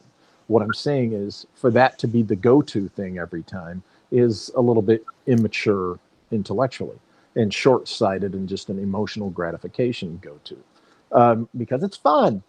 Now, we have to look at Jules Verne in the 19th century, okay? Yeah. He was writing stories about, I believe, is it Robur, or was that what they called him in the movie? Vincent Price played in the film version of this, where it was a guy who just happened to have all this technology, okay? And he built this flying ship. Now, Verne also writes about Captain Nemo, who's very much a human being and gets his hands on this technology. He's this brilliant guy, and he builds the Nautilus. Okay, right. So Jules Verne was suspected of being fed information by a secret society. Definitely. Okay, definitely. And so here he is, not writing about extraterrestrials coming down and displaying all this stuff. He keeps writing about very human, earthbound beings who are doing these amazing things secretly. So that's kind of a foot stomping hint there. Excellent point. And it reminds me of Bulwer Lytton in The Coming Race. He's got a group, his advanced group is underground humans, basically. Mm-hmm. Mm-hmm. And it's the same Which thing. is what my dad talks about. Or, I'm sorry, he's dead. Yeah. He used to talk about. Yes, right, absolutely. I catch hell for making jokes about my dad being dead. Yeah. He's laughing. Yeah, absolutely. No, the thing is, also, you have a great story about your dad and the underground technology. I do want to ask you about that. But just I want to know about that right now.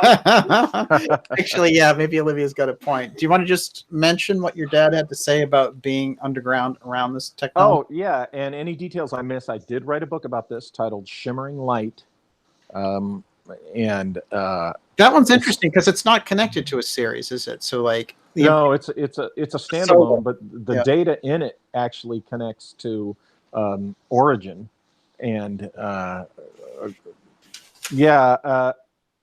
from the earliest I remember hearing it was 1973, 1974, definitely, when essentially my dad started talking about having been involved in a project when he was in the Air Force in the late 50s. And it was the first time I ever heard of a craft of another civilization crashing in the New Mexico desert. Now, this was 6 or 7 years before Berlitz and Moore's book, The Roswell Incident, came out. We should mention here that Roswell happens in 47, but it doesn't get reported until 1977 and 78. Yeah. And so it's a 30-year gap in the reporting of that story. Yeah, except that but I'm hearing about it in 1973, 74 so from my dad. He has knowledge of the event. Yeah, he said basically the project he was involved in, they got briefed on this thing that had crashed in the 40s because it was pertinent to what they were doing. And the story stayed consistent for 40 years, you know, for the rest of his life as he told it. But basically it was, my dad worked in the aerospace medicine division of the U.S. Air Force, okay? And if you know your Operation Paperclip history and your MK Ultra history, you know the significance of working in the aerospace medicine division of the United States Air Force in the 1950s, okay? Yeah. Now, his unit at George Air Force Base out here in Hesperia, California, it used to be out here, they did the ground testing for pressure suits, high altitude pressure suits, and the U.S. Air Force Mercury space program. People don't realize that Mercury, the space program from the Right Stuff movie and all that, that first put men in space, John Glenn and Alan Shepard and all them, that was a U.S. Air Force program because NASA didn't exist when the Air Force was told, put man in space, and, you know, the program was Mercury. My dad was involved in that. So he had to have a really high clearance dealing with space program stuff, okay? So he was back at Gunner Air Force Base in Montgomery, Alabama, in the summer of 1958 for some advanced training, when he and a couple other guys were told, hey, we need you to work on this project. We need you to fly over to, I think it was Randolph Air Force Base in Texas. So they get on the plane, they take off from Maxwell, and somewhere over Mississippi, the plane banks north, and out from the forward cabin comes this intelligence officer, okay, who informs them that they are not going to Randolph Air Force Base in Texas, that they're going to Wright-Patterson in Ohio. Oh. And they will be briefed when they get there. Long story short, they get there, and they were briefed on Roswell. Excuse me a minute. Yes, sir. My furry child with 4 legs. So they get there, and they're briefed on this crash that happened in New Mexico, and they're shown pictures of the craft. They're shown the bodies, okay? And he says they were, you know, in his story, he says they were identical to us, but they had virtually no body hair. And he swore for years, he goes, they were not these little gray aliens. I mean, he would be vehement about that. He goes, these were not little gray aliens. They were human beings, you know, with just that one difference. Well, they were told after being briefed in on what came to be known, you know, as the Roswell incident, they were told, okay, this has happened again. A craft has gone down out in Arizona. And we believe that the pilot, that there's a pilot alive. And according to his story, the source of this craft, okay, these other people, had requested assistance to find their pilot and hopefully get him back alive, okay? And according to my dad's story, this was a parallel civilization that exists here on this planet with us, and they kind of have their own technology. They kind of do their own thing. It's not perfect. Excuse me. It's not perfect. Ours isn't perfect either. And they had this crash and on and so forth. And of course, the story goes on. But in my book, I determined that it's very possible that the particular details of my dad's story about this civilization and this underground group and everything could have been a planted narrative via MK Ultra. And I go into that and why I think that in the book. Do you think for the purposes of getting him to forget the actual alien aspect that he looked at? No, I think it was more because what we were talking about was, here's what I think. Glad you asked that, because now I can tell you what I think. Particularly after by the time I finished the research on this book, and this is what I put forth in the book, I do not think Roswell was any kind of extraterrestrial event. what I think Roswell was.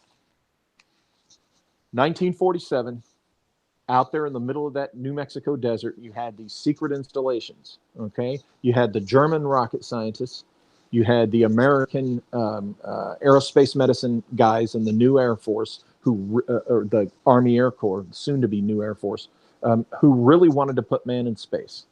You had these Germans who'd been working on really wanting to put man in space, dating back to the 1920s and the 1910s. Okay, some of these guys knew each other before the war, the Americans and the Germans. Yes. So here they are, the guys who can build the craft to get us up there, the guys who can come up with the life support systems to keep them alive, to get them up there and back.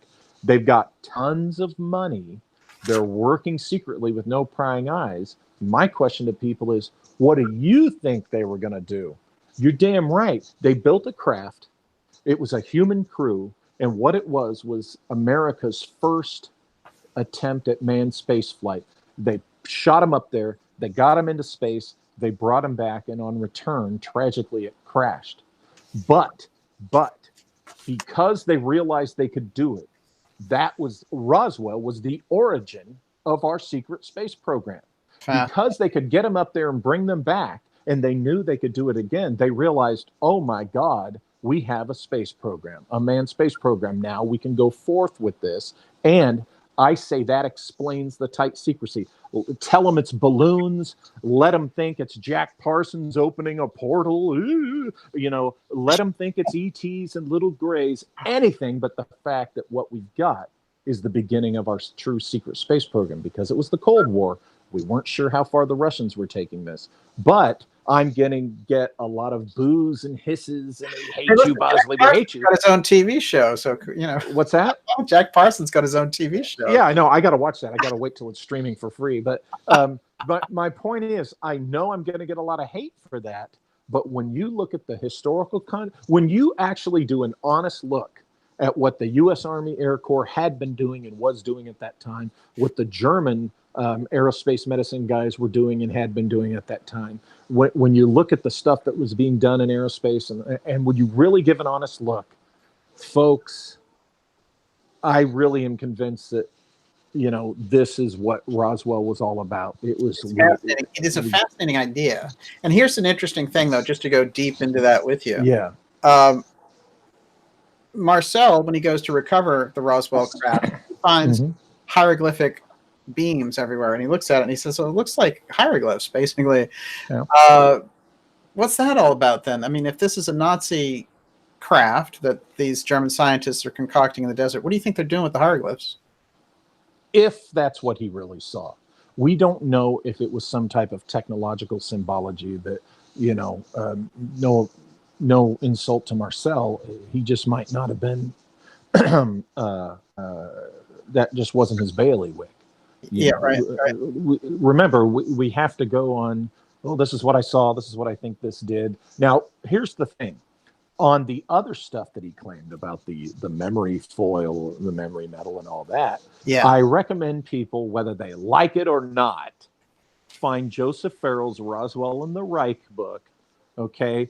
Bite your tongues and read the darn thing, okay? It'll give you a new perspective on the technologies that had been actually developed by very human beings, German human beings, who most of which were now in our country working for us, and we're the guys who were there. So, well, we know that group launched, this is something that Farrell points out, which is that they launched a V2 into Mexico. So that's kind of going rogue. So what does this have to do with my dad? Well, by the late 1950s, look, it's a historical fact that Mercury was a U.S. Air Force manned space program. Okay, so the connection here is, if Roswell was the first time we did that, you had by 1958 11 years of trying to do this successfully, of advancing what they learned from Roswell, so that by 1958, when my dad was in the Air Force, who knows to what extent we do know to what extent our secret space program had developed, because at that time it would have been parallel with kind of what NASA was doing. Okay, so it being the Cold War, anybody who worked on the real secret space program, not this BS that Corey Goode and David Wilcock and Emery Smith and Rice and all those goes without saying. Yes. The real secret Real space deal. program, anybody who worked on that, it was the height of the Cold War. Okay, this would have been of the tightest secrecy. So that's how MK Ultra comes into the mix. My dad worked on a project, involving the real secret space program, and when it came time for him to leave the project, MK Ultra was a new toy. Okay, and they used those techniques to suppress the memory of the actual program they worked on so that they could keep operational security. And what they put on this layer of suppression was this story about an underground civilization and such. Now, why do I think the Air Force did this? Because again, in your MK Ultra history, you find that through the early mid-50s, the U.S. military was invited to take a look at MK Ultra, okay? And of all the branches, the branch that got most turned on by MK Ultra and its uses was the United States Air Force. And they started, this is in the MK Ultra history books, folks, they started their own branch of this stuff. And when the CIA by 1973 had to report to Congress what they were doing with MK Ultra and admit they had it, the military never did. The Air Force to this day has never had to appear before Congress to describe what they've been doing with MK Ultra since the mid-50s. Now, by 1958, Air Force was doing their own MK Ultra stuff. And there you go. That's why I think this was applied to my father. And there's a lot of other little reasons and evidences for this that I go into with the book. Excellent point. No, that's a really excellent point. And Shimmering Light, for that story alone, I think is fascinating. Here's a question, though. You brought up something in the middle of all that, which is the story that he got was that this was some lost civilization that had this advanced technology, and they kind of operating side by side with us. There have been people like Mac Tonnies who had his version of this kind of idea. But I think of a really weird story, because even if you go back to that kind of Van Tassel era, there's a guy named Daniel Fry who was a legitimate space engineer guy. And if you go back into his history, there's no reason for him just to make up this wild story and stand out there talking about it. But when he gets picked up, basically in the desert, there's a craft there, and when they take him on board, they say, we're from Lemuria. We're from this lost civilization, and we have this advanced technology, and we live in Mount Shasta and all the rest. And they say, we can demonstrate to you that we can get from here, New Mexico to New York in 5 minutes or something like that. And they take him on this super fast cruise, and they take him back. And he goes on to take pictures of these ships and videotape of these ships. It's interesting to me that he has that story and your dad had that story. And the whole thing and the whole lore around Shasta too. What's your take on that? You've spent a lot of time in that milieu. Here's what's interesting. Here's the irony in all this. Yeah, I'm familiar with the Fry thing. I'm very much familiar with what my dad told me. And in my research, and not just my research, the research of others like Jacques Vallée and a couple others, in my research and in my personal experiences, as I say at the end of Shimmering Light, with what my dad's describing and what we're talking about, points to this mysterious group called the Tuatha Dé Danann, as you've talked about before. Oh, yes. And by the end of Shimmering Light, what I mean by irony is as I say, I cannot deny their existence. There's too much, there's enough evidence of them. And I'm saying this through my personal research and experience. I don't deny the existence of the Tuatha Dé Danann. No way. They're there. They're out there. And I had started a couple of years ago. I discovered that I've written 9 nonfiction books published so far. The one that's getting ready to come out will be my 10th. In those first 9 books, which one is about the mystical engineering of Disneyland, 3 of them are Empire of the Wheel, that has to do with occult murder and strange stuff like that. Then there's Origin about the airship mystery stuff, and then there's Shimmering Light about my dad, and And then there's the Secret Mission series, which is about archaeology. These kind of they have threads running through them, connecting them, but they're kind of diverse. But across 33 chapters, interesting number, across 33 chapters of those 9 books, I talk about the Tuatha De Danann. And when I realized this a couple of years ago, I thought, what the hell? They're in everything I do. And then, you know, as I researched it more, you know, there's Tuatha De Danann evidence and markers here in the San Bernardino Valley. And in personal experiences that I've had, the Tuatha De Danann, their signature is there. So what's interesting is, even though I present the idea that this was a planted narrative in my dad's psyche to cover this deeply classified project that he'd worked on, I think it's possible that they used something that's very real as the layer, oddly enough. In other words, the incident that he talks about might have been the planted narrative, but the lore or the source from which it comes, it could be these mysterious Tuatha De Danann, who could be these people of Lemuria, you know, for all we know. He's giving them, so they gave him a kind of a screen memory of an actual thing researching. But something that's so fantastical, who's going to believe it? Right? Well, this is the interesting thing about the Tuatha De Danann, which is, if you look at them, they have actual histories in Ireland associated with them, including succession down the line. So you have to assume and throw out, if you're to say, you know, that they didn't exist and that there's part of the mythical Ireland, right? Then you have to throw out the idea of the record keeping that's going on back there in Ireland. I have an answer to that. I think what you've got are the original Tuatha, okay, who are this other civilization, these other people with this amazing technology that they had. They're the ones who came out of the sky in the thunderous clouds, and they come to Earth, or our dimension, or whatever you want to call it. They come here to our world, okay?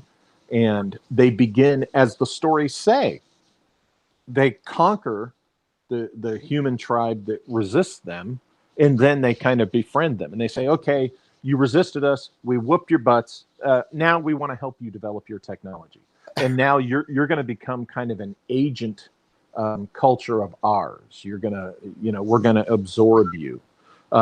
Now, when somebody points out the anthropological view of the Tuatha De Danann, I think they're limiting themselves. What they're talking about is the post-arrival era and thread of the human cultures that became influenced by the Tuatha De Danann. Okay. Yeah. And where they intermixed with them and stuff. But so there's the original Tuatha, okay, and then there's the human local native culture that they influenced. Now, the more anthropological minded loves to grasp onto that and say, that's all there is to it. This fantasy stuff about coming out of the sky, that's all quaint. It's religion. But, you know, we know how anthropologically minded people like to limit themselves all the time when it comes to these concepts that are, you know, frightening for some people's psyches to grasp. So that's what I think. I think the Tuatha are this amazing civilization of another world, that they came here and they've been among us and they're still among us. Fascinating. And listen, there's a lot of interesting threads. One of the things we try to cover with them is that in the Casey literature, you have the two-eye stone, which has that spelling, that's that TUA spelling that falls around, and that brings us all the way around.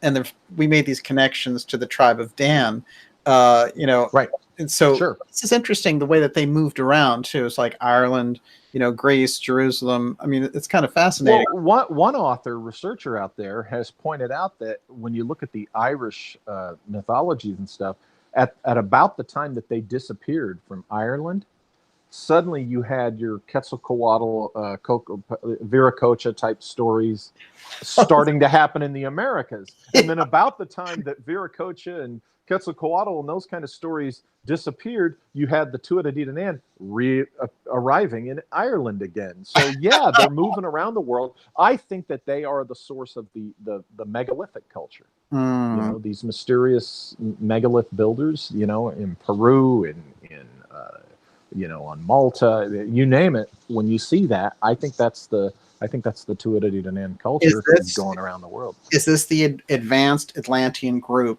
that survived, and they're so out of place because everyone else doesn't have the technology that they do, and when they show up, forget it. They still have the Atlantean stuff intact. I think what you're talking about is the source of that technology. Yeah, I think is of this original civilization, wherever its home is, off this planet or elsewhere. Wow. Yeah, I think that's the source of it, and that is fascinating. You know, it is interesting that 33 chapters show up across your work on them. I mean, they show up in 33 chapters across 9 books. So you know, a couple of years ago, I'm like, I've got to write about this, and the more I looked into it, I realized, oh, this is much bigger than I thought it would be, and so I started working on some other things. In fact, I ended up starting the book that I'm going to be coming out with now. I started researching that 1 year ago this month, by the way. Yeah, it's a very interesting thread, and I want to say too, if you recall, if you study Jacques Vallée, about the time that he changed his view on his UFO research and stuff was when he got into this Tuatha Dé Danann. He found evidence of the Tuatha Dé Danann. He talks about them, and that was the first time he kind of got uninterested in UFOs, because he felt like, oh, wait a minute, the answer is in this direction. And you know, it's interesting because as I, you know, kept seeing them pop up, and you know, after the, you know, experiences and research and stuff, and I got to that point where it's Tuatha Dé Danann. It's not that UFOs are less interesting, but I don't feel like they're as big a mystery for me. It's interesting what they do to a researcher's mind. I've had that exact experience going into it, and I think there's a reason they show up throughout your work as this recurring stream. Now, one thing that's absolutely fascinating, and we're going to have to do more on that. One thing I want to make sure that we get into before we do questions with Miss Olivia, and how are we doing, Miss Olivia? We have a ton of questions. What? Excuse me, may I ask what time it is? Well, I don't have a watch on, and I can't see any clocks. It's 9:15 here, so you're going to be 6:15 over there, because we're in Boston. Oh, it's only 6:15. No. I'm sorry. You're looking at 7:15. 7:15. Yes. Okay. I mean, I can take these off and run over and look at the clock. I just need to. I have an errand to run at. Got to go pick up my kid from work. Yes. At like 9 o'clock. So I just need to stay on top of the time. Yes. No, we'll keep you right on. And it's interesting for me too, because I got the time off the computer, and here I have my watch right here. I didn't even look at it, so that's what tells you what's going on here. Wait, okay. I was able to bring my screen up, so yes, it's 10 till 7. We're good. There you go. All this technology. Now, here's one thing we have to get in, considering Nymza, which is the strange code in the Dellschau paintings that means Nymza, that holds the X in the very heart of the symbol. Yeah. I have a couple of examples of it. And there's one right in your book, of course. And yeah, right here. There it is. You can see the X is the fourth character. 1, 2, 3. Yeah, the fourth character. Now, what we're looking at here is this is what Dellschau. This was the code for Nymza, the acronym Nymza that he would use in his drawings, and he explained this. He explained that this was that he would have to use these codes. Didn't explain why, but he, used the code. And this essentially corresponds to Nymza, Nymza, we are told. It's clear steganography that he's using, even though he doesn't explain what it's for. Of course, you're not... Exactly. And, the fact, and this is why I contacted you about this, was because, it just dawned on me, you're doing the X series, and I happen to be looking at this book for something else, and I realized, oh my God, that's right. There's the X, and what are we talking about? We're talking about a thread of secret technology, right? Yeah. You're right in the heart of it. Yeah, with the X steganography, and just to give, in some of his drawings, it's there. It's right embedded here. There's the same symbol right across, and he uses it throughout when he's going into their stuff here. That again, we have that symbol here. Yep. There's the X with it. So these are the drawings, and he's showing this code in the heart of it, and then he suggests that it's Nymza, but you mentioned something about a math formula that showed it was Nymza. What was that? A few years back, it was one of those, when Joseph Farrell used to live nearby where I live, we would have wonderful opportunities. That's a fun neighborhood. Late night conversations, and we were talking about the Dellschau thing, and he took a look at this, and he thought, oh my God, that's an equation, a mathematical. I know there's an equal sign in there. I mean, duh, yeah, it looks like one, but he seemed to think that no, it's much more specific than obviously there's an equal sign and this and that equals that and the other. So, long story short about this is he worked out what he thought the equation translated could mean. And I published that in the book. Now, what you do is, you want me to go into it, or did you? Yes, please. Yeah, absolutely. Yeah. Okay, so the first symbol, if you hold that up to the screen for them to be able to see, the first symbol, okay, it looks like a D with this flange coming out of it, which kind of makes the whole thing look like a shovel, okay? Right. So we call it the shovel D, or the D shovel. And this is what Joseph Farrell came up with back in 2015, okay? Okay. We're going to break this down now. We're going to get mathematical here, kind of. I want the formula. And bear with me, I am no mathematician. So, folks, okay. The first symbol, the D, shovel. The D shovel could be one of four things, and I am going to read this so I get it right. It could be a reference to a capital delta in the Greek language, which symbolizes the change in something, right, or transformation, such as the delta small t, parenthetically, change in time, okay, etc. Or, that's one. Or it could symbolize a small d, okay, the lowercase d, meaning the differential or increment of something, okay? So we've got either a change in something, okay, a change in time or a change in physical property or whatever, some transformation, or we have an increment of something, okay? And now here comes the third option, that we're still just on the shovel D, the first symbol. Right. It could be a stylized Greek phi laid sideways, and phi represents scalar potential. So that brings it into scalar technology, possibly. Okay, right. So and then the fourth, okay, it could be a stylized capital psi laid sideways, which symbolizes radiant flux or radiant power. So we're talking scalar technology, or we're talking some type of radiation, radiant power, okay? Or a measurement, an increment of something, or even a transformation of something like time or physical material. So that's just what the first D could mean. Incredible. Okay, and we are going to get to a simplified thing. We're just going through this now. Okay. Now the capital letter M. That's next. What the M in the this coded Nymza symbol. Capital letters oftentimes represent a difference, not a differential, a difference in something. In this case, mass 1, or M subscript 1, minus M subscript 2. Thus, capital M equals M subscript 1 minus M subscript 2, as in the famous E equals MC squared. Oh. Okay, so the M here could bring in the E equals MC squared business. Okay, now, in his opinion, the equal sign, the third symbol, means equals. Yes. Okay, so whatever the shovel D and the M actually stand for, they equal what the last two symbols mean. Now, here we get to the X, and here's where I think it comes into your X thing.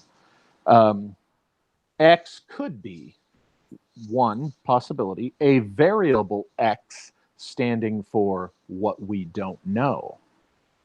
Okay, or B, or two, X could be a Greek letter X, which often symbolizes electrical susceptibility.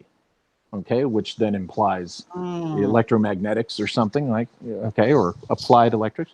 The third possibility for the X could be a component of a coordinate system, which, interestingly enough, it is the X coordinate in the Lorentz transforms that transforms. So the X could, it's either, it stands for something we don't know, okay, and electrical susceptibility is connected to it, whatever that means, okay, but then also we get back into the transformation aspect. I apologize for the dogs if you guys can hear that. No. I think somebody keeps knocking on my door. I'm not sure. No, it's good. It's focused through distraction. We can do it. Okay, the final character, okay, which looks like the Greek phi, okay, or the backwards empty hyperset. This is Joseph now, this stuff I'm reading. Could be, again, the symbol phi, which represents the scalar potential, which paced the type of thinking going on from Maxwell to Whittaker of 1903, is the sum of infolded vectors summing to zero, i.e. there's no translation vector. Thus, one reading the equation, here we go, the change in the mass difference is equal to the transform of X times scalar potential. Unbelievable. Okay, so X, if X, the use of X in the things you've been talking about through 45 episodes, if X applied to this particular technology, these technologies of these craft or whatever, okay, it could be that 100 and some years ago, where they got the X is,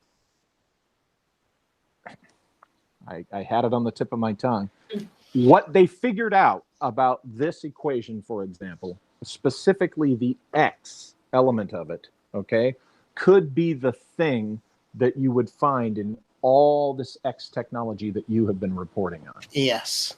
Yes. Okay, so the X element of the equation could explain the X in all the X programs you've been talking about, if that makes sense. And that's why I contacted you on this, because I thought, due to the context of what this book is about and what you've been doing through these 45 episodes, my gosh, you know, there's got to be some connection here. No, it's right in the heart of it. And the advanced technology suggested by Dellschau's work, and then the code symboling using steganography embedded in the artwork, you know, because he does some things that are obvious. For example, this says Houston in here. And but the coding over and over again when he's using that Nymza symbol, to me, suggests he's using steganography, and the people who look at it immediately, they know what it is. Those are the kind of initiates behind Nymza. Isn't it interesting, too, that Dellschau was Houston-based, and, you know, what he's talking about that could lead to a, you know, the secret space travel or whatever, and NASA puts mission control, you know, in Houston, or the Johnson Space Center. I find that interesting. That's no coincidence.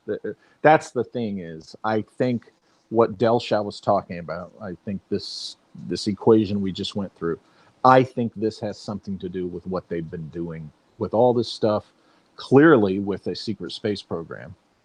By the time we get to the 1950s, 100 years after the Sonora Aero Club, with the German factor and all that. When you look at all this, this is the thread. This is the thread. This 19th century stuff is the true background of what we're talking about here from post-World War II forward, not reverse engineering an ET saucer. I know there's people out there that insist this happened, but when you give an honest look at that, these stories either fall apart, the witnesses end up being, lacking credibility, or even if the witness himself or herself doesn't lack credibility as far as personal character, you can look at it and say, it's number one, it's an opinion. A lot of times we hear, oh, this Apollo astronaut, he confirmed that there was this or that. And then when you go look at the statements that the Apollo astronauts made, it's opinion. It's opinion. Yeah. I mean, go look at these statements that, everybody loves to point to, and yet when you look at it, you see them saying, oh, I think, or this is what I believe, or certainly, and you realize, wait a minute, not one of them has come out and said, this is exactly what I saw. This is exactly what we were told. This is an extraterrestrial civilization. We hear these tales and stories that are never really backed up by the actual statements. And that's kind of the bane and the problem in ufology, particularly in the ET hypothesis. Anyway, is the stories, the hearsay, the rumors that cannot be substantiated. Yeah, it's fascinating because the human factor is incredibly compelling. And the idea of the off-world civilization is adjunct to that. But if you ignore the human aspect and the potential for the advanced technology from a human civilization, you're ignoring a really big piece on the board. I mean, it's kind of like the major piece. Well, yeah, and also, look, who would want you to ignore the human element in that, but people who want you to grasp onto the ET element, and especially if those people want to set up those ET to be as gods, which is what, for a lot of people out there, the ET hypothesis has become a religion. Savior religion. Yeah. It's just for those who don't want to go to, a Christian church or this church or that temple or whatever, they can just embrace the ET hypothesis, and there they have their religion substituted for them, just repackaged, but it's all the same thing. It's faith, faith, faith, like the TTSA fanboys, the game changer, dudes. The game is changing, dudes. It's like, no, the game is not changing. It's just you've been played. And I like Martin, no less. I mean, that's tough. Yeah, it's and here's the funny thing. There's no way in hell I'm going to say extraterrestrials don't exist. I'm not saying that. I've never said that. And I do think they're coming here. I do think that. No question. But the irony is that the things that they want to slap the ET label on, and insist that it's ET, there's evidence that it's not that, and there's historical context that says it's not that. And so you have to ask yourself, who's really behind the insistence that certain things are ET? Well, the people running these X programs, the people that have been developing this technology for 150, 200 years that we know of, that don't want us to know the true history of how it's being developed and who did it and why. And, so. It's X tech first, UFO tech second. Exactly.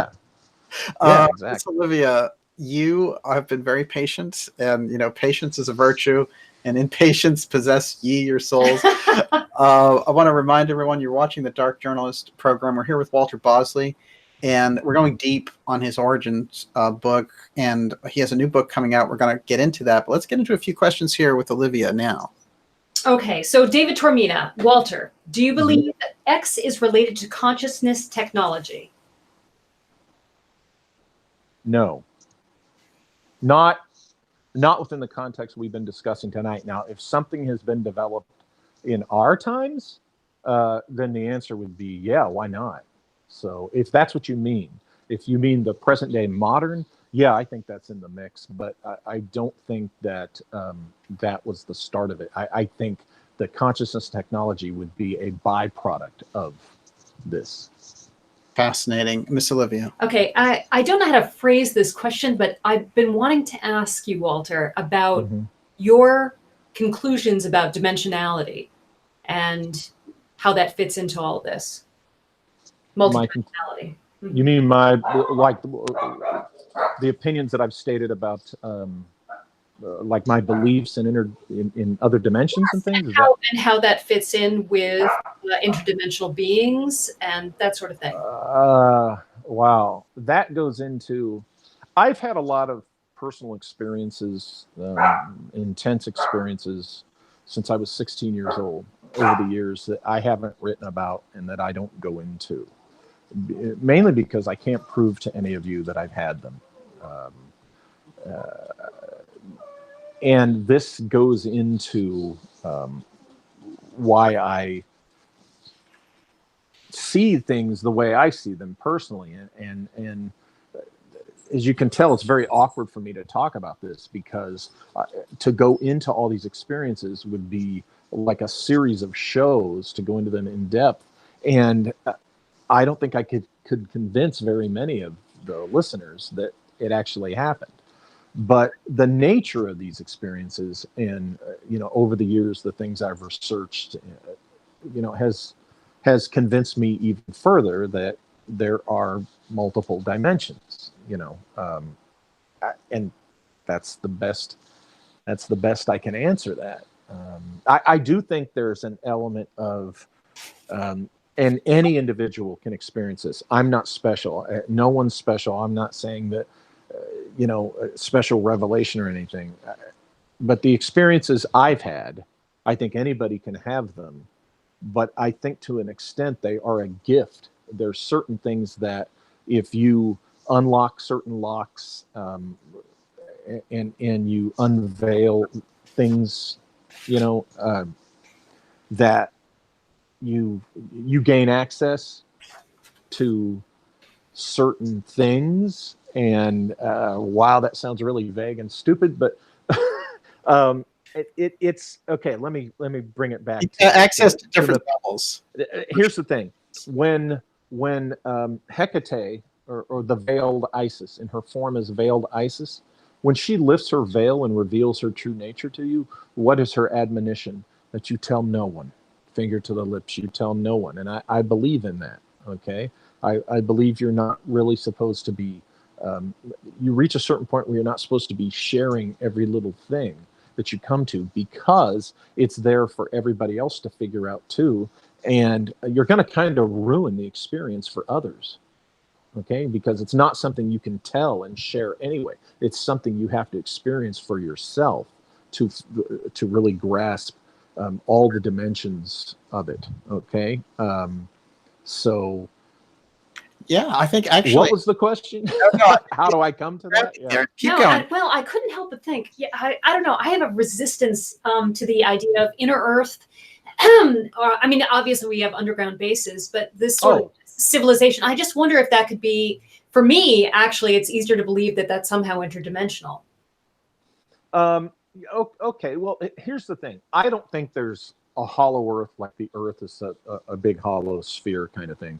And like in the works of Edgar Rice Burroughs, which I love, the Pellucidar series, that, you go in through a hole at the top and then there's these continents and this central sun and all that. I don't think it's like that. I do think that it's very possible that there are vast subterranean natural form chambers that might have their own ecosystem. And maybe these have been altered by a civilization that has gone in there. And so I think it's more something like that, if it's real. Well, absolutely. It's really interesting, too. I mean, when you get to those levels of the Earth, also, your consciousness may change dramatically in terms of what you're able to perceive. That's another thing when we get into this. Just like we know when some of these craft in the X series, they're able to get up to a certain point, and then, once they're a mile or two up there, then they can really cut loose and give some speed because they're in a different atmosphere. So going into the inner Earth and living there, we know even when you're dealing a little bit underground, the environment changes. So your consciousness immediately changes if you go that far down. So I think that's really interesting, actually. Keep rolling. Okay, so David Tormina again. Walter, do you think the moon missions used Bell technology? The lunar module was bell-shaped too. Kind of, sort of, yeah. It was. It had that geodesic kind of look to it. Yes, I do think that the Apollo program used some type of assisted lift to get that module off the surface of the moon. Joseph Farrell was talking about this. Other people have. If you watch the films of that, it's almost like the module. It's not like a propellant type of lift. Okay, it's a boom. It's just, here it is, and all of a sudden it just goes boom, like it's on a string being pulled up. And I know that there's the 1/6 the gravity and the Earth and all that issue and stuff, but still, there should be. If it was what we were told, it seems like there should be some other visual evidence of what we're told it was. I think, yeah, there was some type of Bell anti-gravity assist with the Apollo missions, definitely. And yes, I do think we went to the moon. I'm not having that discussion anymore with these bozos who don't believe we went to the moon. What about the Van Allen belts? The Van Allen belt would stop you. Yeah, the Van Allen belts. Well, here's the thing. Go back to your Oliver Heaviside, and the Van Allen belts are no problem. And here's the thing. If Oliver Heaviside came up with what he came up with in the 1890s, don't you think that 60, 70, some years later, they didn't apply? You know, if they're using Bell technology for lift, they're using Oliver Heaviside to protect our spacecraft and our astronauts through those dreadful Van Allen belts. So I think what we can say for certain in relation to the moon landings is we've never been given the full story of the technology used that was involved. Right. I think it's pretty clear. I would agree with that. Yeah, absolutely agree with that, obviously. Amazing. Miss Olivia. People are so passionate about their beliefs around this. We just don't know. Okay, so the inquiring humanist, is there a direct link between the airship mystery and the secret space program in America? Well, yeah. If you could just line it. Well, okay. I think that's kind of what we've done all night. And what I do in the book is I show you that there was the threat of development by the Germans in the 19th century. And then, of course, what they ended up doing in the 20th century with the Nazis, okay? And then we got those scientists, and they were the ones who, you know, were there helping our space program happen, okay? Now, there was the other thing I mentioned about the, what I hypothesized was the first black project that was post-Civil War that was responsible for the airship scene in the Great Airship Mystery. But they used a very similar technology to what the Sonora Aero Club Germans were using, okay? So there's your thread. It's whatever we learned from the airship technology, okay, had to do with, for example, Oliver Heaviside's gem work, okay? And as I just said, there's your connection to Apollo, using it as an assisted lift to get us off the moon and who knows what else on those missions. So yeah, really this book, Origin, you know, the stuff that I talk about in Origin, what we've been talking about tonight is the answer to your question when you dig into it and you look at the players and the elements. So amazing. Dornberger has to have that role there in the secret space program also. I think a study around Dornberger instantly gives you some clue as to what's going on there as far as the SSP goes. Miss Olivia. Nymza says, I'd love to see how far this goes back. I have a feeling Nymza's grandparents were involved with Ben Franklin and the American Revolution. He was in secret societies and talking to the electrical pioneers in Germany. Well, yeah, and in my new book coming out, I talk about this group. I talked about them in another book. There was the American Philosophical Society, which was America's version of the Royal Society, which had these philosopher scientists. And Franklin was involved with this group, as were other interesting individuals. And this might have been the root of whatever philosopher, scientist, industrialists were involved with this proposed secret black project that I hypothesize happened after the Civil War and resulted in the 1890s airship mystery. Certainly, I think people involved in the milieu you're talking about with Franklin and the American Philosophical Society. Yeah, there were Americans in that milieu that had been around since the colonial days that I think were certainly involved in this black project that led to the 1890s airship mystery. And people are saying probably, how did this black project happen? Well, briefly, and I talk about this in the origin book, you had this individual, Solomon Andrews, who contacted Abraham Lincoln, okay, in I think 1863, and told him that he had this technology, this flying machine. Lincoln was fascinated. He told Edwin Stanton, his war secretary, to bring together the War Department guys to take a look at this. And Solomon Andrews in 1864 demonstrated this flying machine in Washington, D.C. in front of Stanton and other War Department officials, plus 2 or 3 reporters. And it was reported in a newspaper in 1864. History tells us that Andrews was told, we're at war, we're a little busy, no thank you, we're not interested, okay, in a flying machine. And I think what happened was that was kind of partially true. They saw something, it's like, you know what, we're in this war, we got to win this war, we don't know how fast we can develop this thing to make it useful, but Mr. Andrews, hang on there, we want to talk to you after the conflict. I think after the war was over, I think Lincoln's Congress, okay, the Congress in 1864 told the War Department, acquire this technology. The Congress ordered the War Department to acquire the technology, and we are told that they told Andrews, no, thank you. I think that's BS. I think they did acquire the technology. I think once the war was over, they secretly started developing this, and that led to the 1890s airship sightings. And there's the little bit, which is another conversation about the other breakaway I call the 1903. But I think whoever was involved in this airship project, okay, this black project, these are the guys that carried the thread into the 20th century, and that led to whatever was done with it in Apollo. Fantastic. Miss Olivia, we got about 5 minutes left. Okay, so Thomas Tyson was asking about the Dellschau paintings with the word Trump on them. Ah, yes. We can't find where there was anyone named Trump in the Sonora Aero Club. I haven't thought of that, Walter, since he asked about it. This is there we go. Yeah, it's interesting. Now, here's the other interesting thing.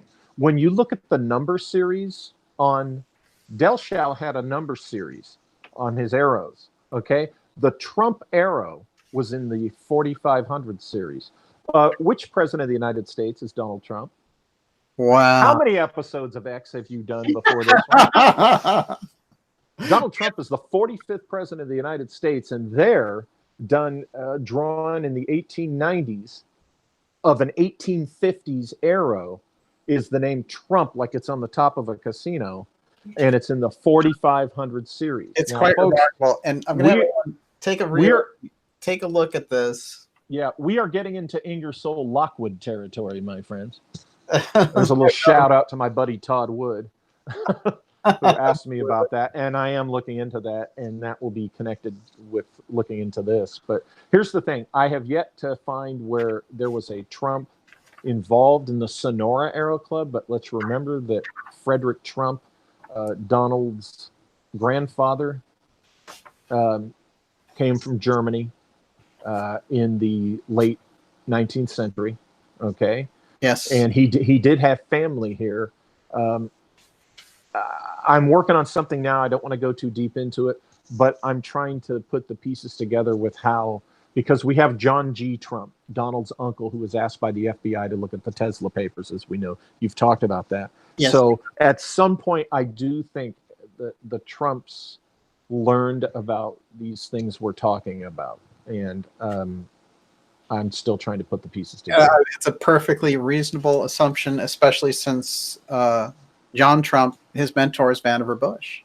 I mean, Vannevar Bush overlooking the work of John G. Trump and Vannevar Bush being in charge of the UFO file on record without MJ-12, on record from Wilbur Smith. I mean, there's an obvious connection there. You might always say, what's the extent of his knowledge? But Trump lays it down very often that he says, Oh, my uncle shared a lot with me. I mean, they were close, and it is interesting to suspect that that's what he shared with them. No question about it.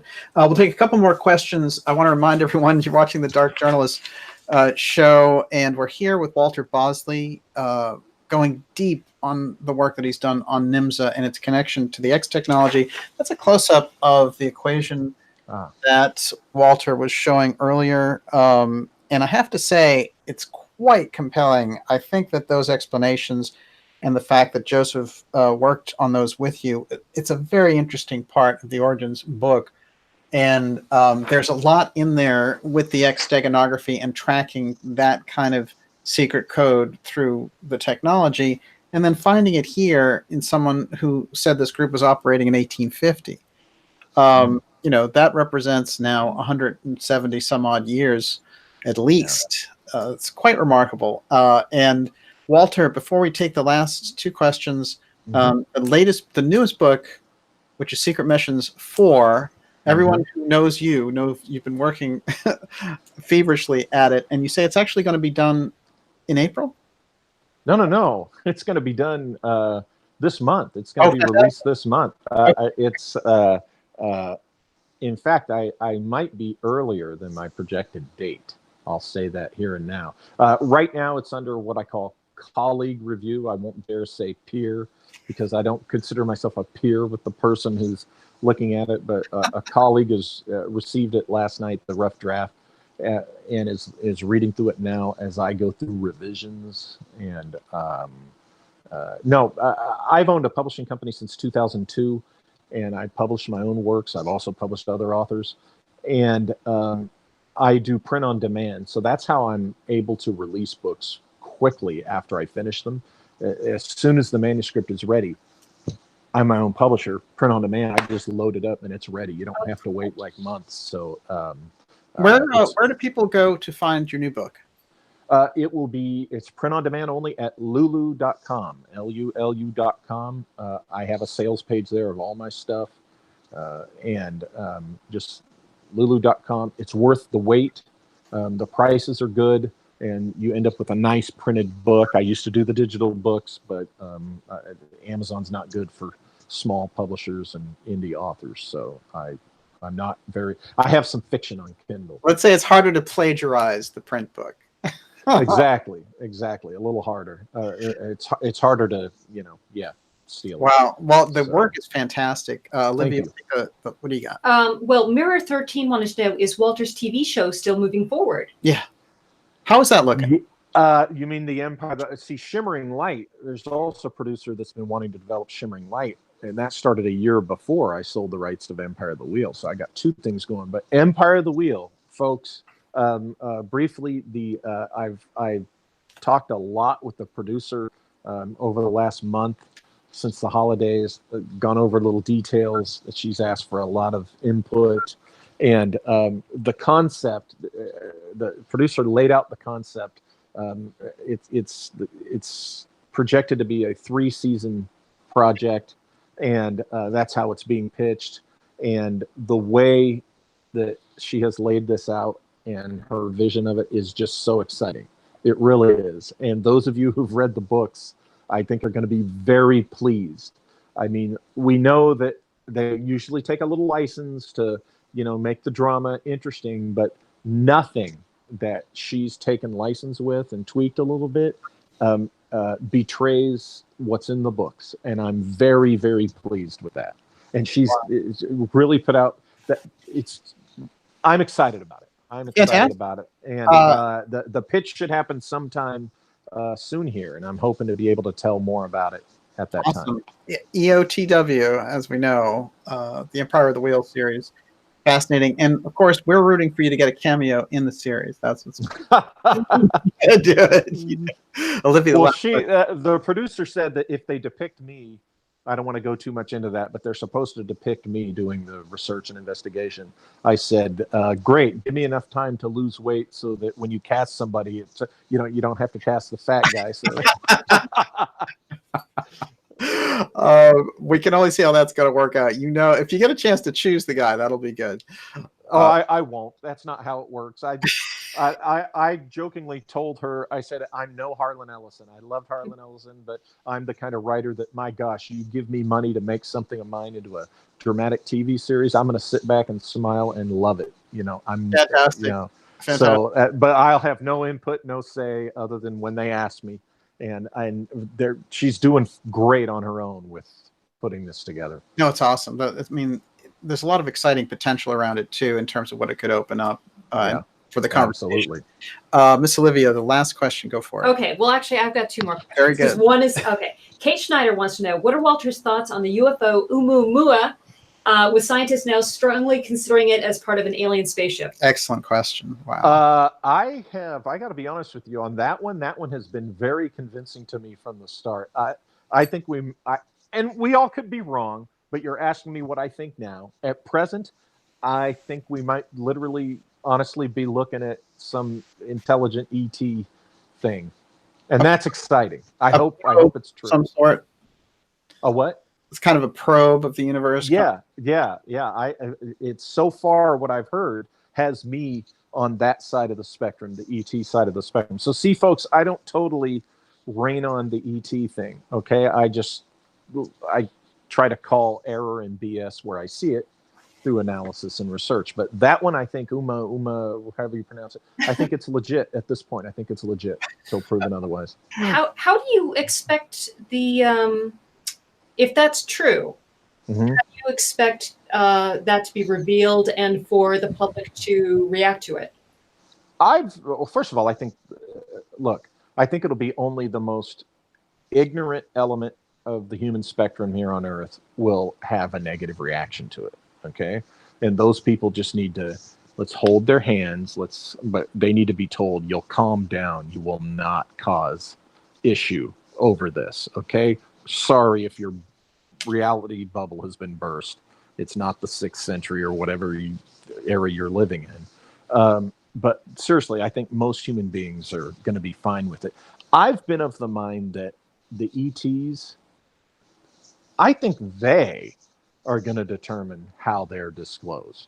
I don't think we're going to have anything to do with it. I think when they decide to say we're here, they're just going to say it, and they're really not going to give a crap. Why? Because I think their attitude probably is, we need to get with the program and grow up. And their attitude probably is, oh, your leaders have been suppressing our presence and been lying to you. Okay, well, screw them. We're here. This is what I personally think. So I think that they control disclosure. I'm going to predict right here on this show that Michael Shermer, the Amazing Randy, are going to hold hands and jump off a bridge together when it happens. It's just too much to live down after all this time. Walter, amazing stuff. Thank you so much. Thank you. And incredible work. We're all looking forward to the new book at the end of February here, which is sooner. Hey, we'll be watching your Facebook page for this. Miss Olivia. I actually wanted to ask Walter another question. Okay, yes. Okay, sure. What do you think of the drills that have been going on in LA? What I've been so focused on my book. I just saw the initial stuff about that last night. They are drills? Yeah, it's been going on, from what I understand, for about 3 nights. They're pretty expensive. Yeah. Here's what I think. It's probably not as sinister as people are making it out. I think what they've done is, whatever the drills are, of course, they've coordinated it with local law enforcement and local, first responders, that kind of thing. And it just is what it is. They're doing, whatever it is they're doing. And I don't think it's any New World Order type thing. But again, it's so new to me that I'm not sure what the latest is on what people are saying about it. Are you at all concerned about the yellow vests movement spreading to this country? Well, my understanding of the yellow vests, last I saw about that several weeks ago is they were depicted as the good guys, right? Yes, I think that what Olivia is trying to get at is the kind of panic riot conditions moving over from Europe so it's going to go from France to the UK here, and the kind of my initial knee-jerk reaction to the question is the ones I see doing that would not be the yellow vest types. The ones I see here, the ones I see doing that are the people who the other night when the comment was made, America will never be a socialist nation. You saw some people just grinding their teeth and tweaking out over that, and I was loving every minute of it, because most people who know me know that I despise and hate socialism and everything about it. So that was a wonderful moment for me to see them squirm. But I think it'll be those people. And I don't think you should hold back on your emotions there. Well, come on. Look, think of it this way. I was a Fed for 12 years, right? And the first 12, a Fed for almost 20 years, but for the first 12 years of my career, every day I was up against agents of the Soviet Union. Okay. And it wasn't just because, well, they're the target of the day and that's my job. No, I truly, I learned about socialism, and we watched the Soviet, what communism did. And I hate that ideology. I hate it with every ounce of my soul, because it sounds great and utopian, but it never works out that way. So the point is, I think my concern is what will happen is, as the majority of Americans really start shaking off the nonsense of the last several years, and it becomes clear that no, they don't want a socialist utopia, I think that side are going to flip out at some point. I fear they're going to flip out at some point and kind of go violent. So that's my concern. I mean, look how Antifa, behaved when they were doing their thing. I think that's who's going to do it. But wow. Amazing. Walter, thank you so much. Fantastic stuff. The question great tonight. And we will see everyone next week. Walter's book is coming out soon. We're all excited for that. The book we were talking about tonight was Origin, which is the 19th century emergence of the 20th century breakaway civilization. This is an extraordinary book, and that's where this interpretation of this code resides for Dellschau's work and Nymza, which is a real incredible. There's only one guide in my mind for the Nymza work, and that's you, Walter. Amazing stuff. And a lot of guys came before me on that. So well, you cited them. I think you've done pretty good on that. I try to do that in all the books too. So. Absolutely, no, it's a fair shake. Fantastic crowd tonight. I want to shout out to Dimensions and Beyond. Carly doing a great job, and of course her podcast is fantastic. Deep State Kate. Great questions tonight, and also doing fantastic reporting. Najat, it's great to see you. We will be back next week, and have a fantastic weekend, everyone. I think there's so many stories breaking that February is going to be just explosive. And wow, we have a great guest lineup as well. We're going back into the hot zone, of course, in the next episode. So watch out there. And Walter, we will see you soon. Thank you for having me on, guys. It was great to talk with you again tonight. Everybody wants you back right away. There's tons of unanswered questions. There's no question. Oh, okay, great. Well, by the time you have me back, the new book will be out probably too. So there'll be that to talk about. Well, we got to learn about the Tua Didanen also. We have to go further into that one. So we know we have at least 3 or 4 shows in the bag with you. Great. For sure. Have a great guys.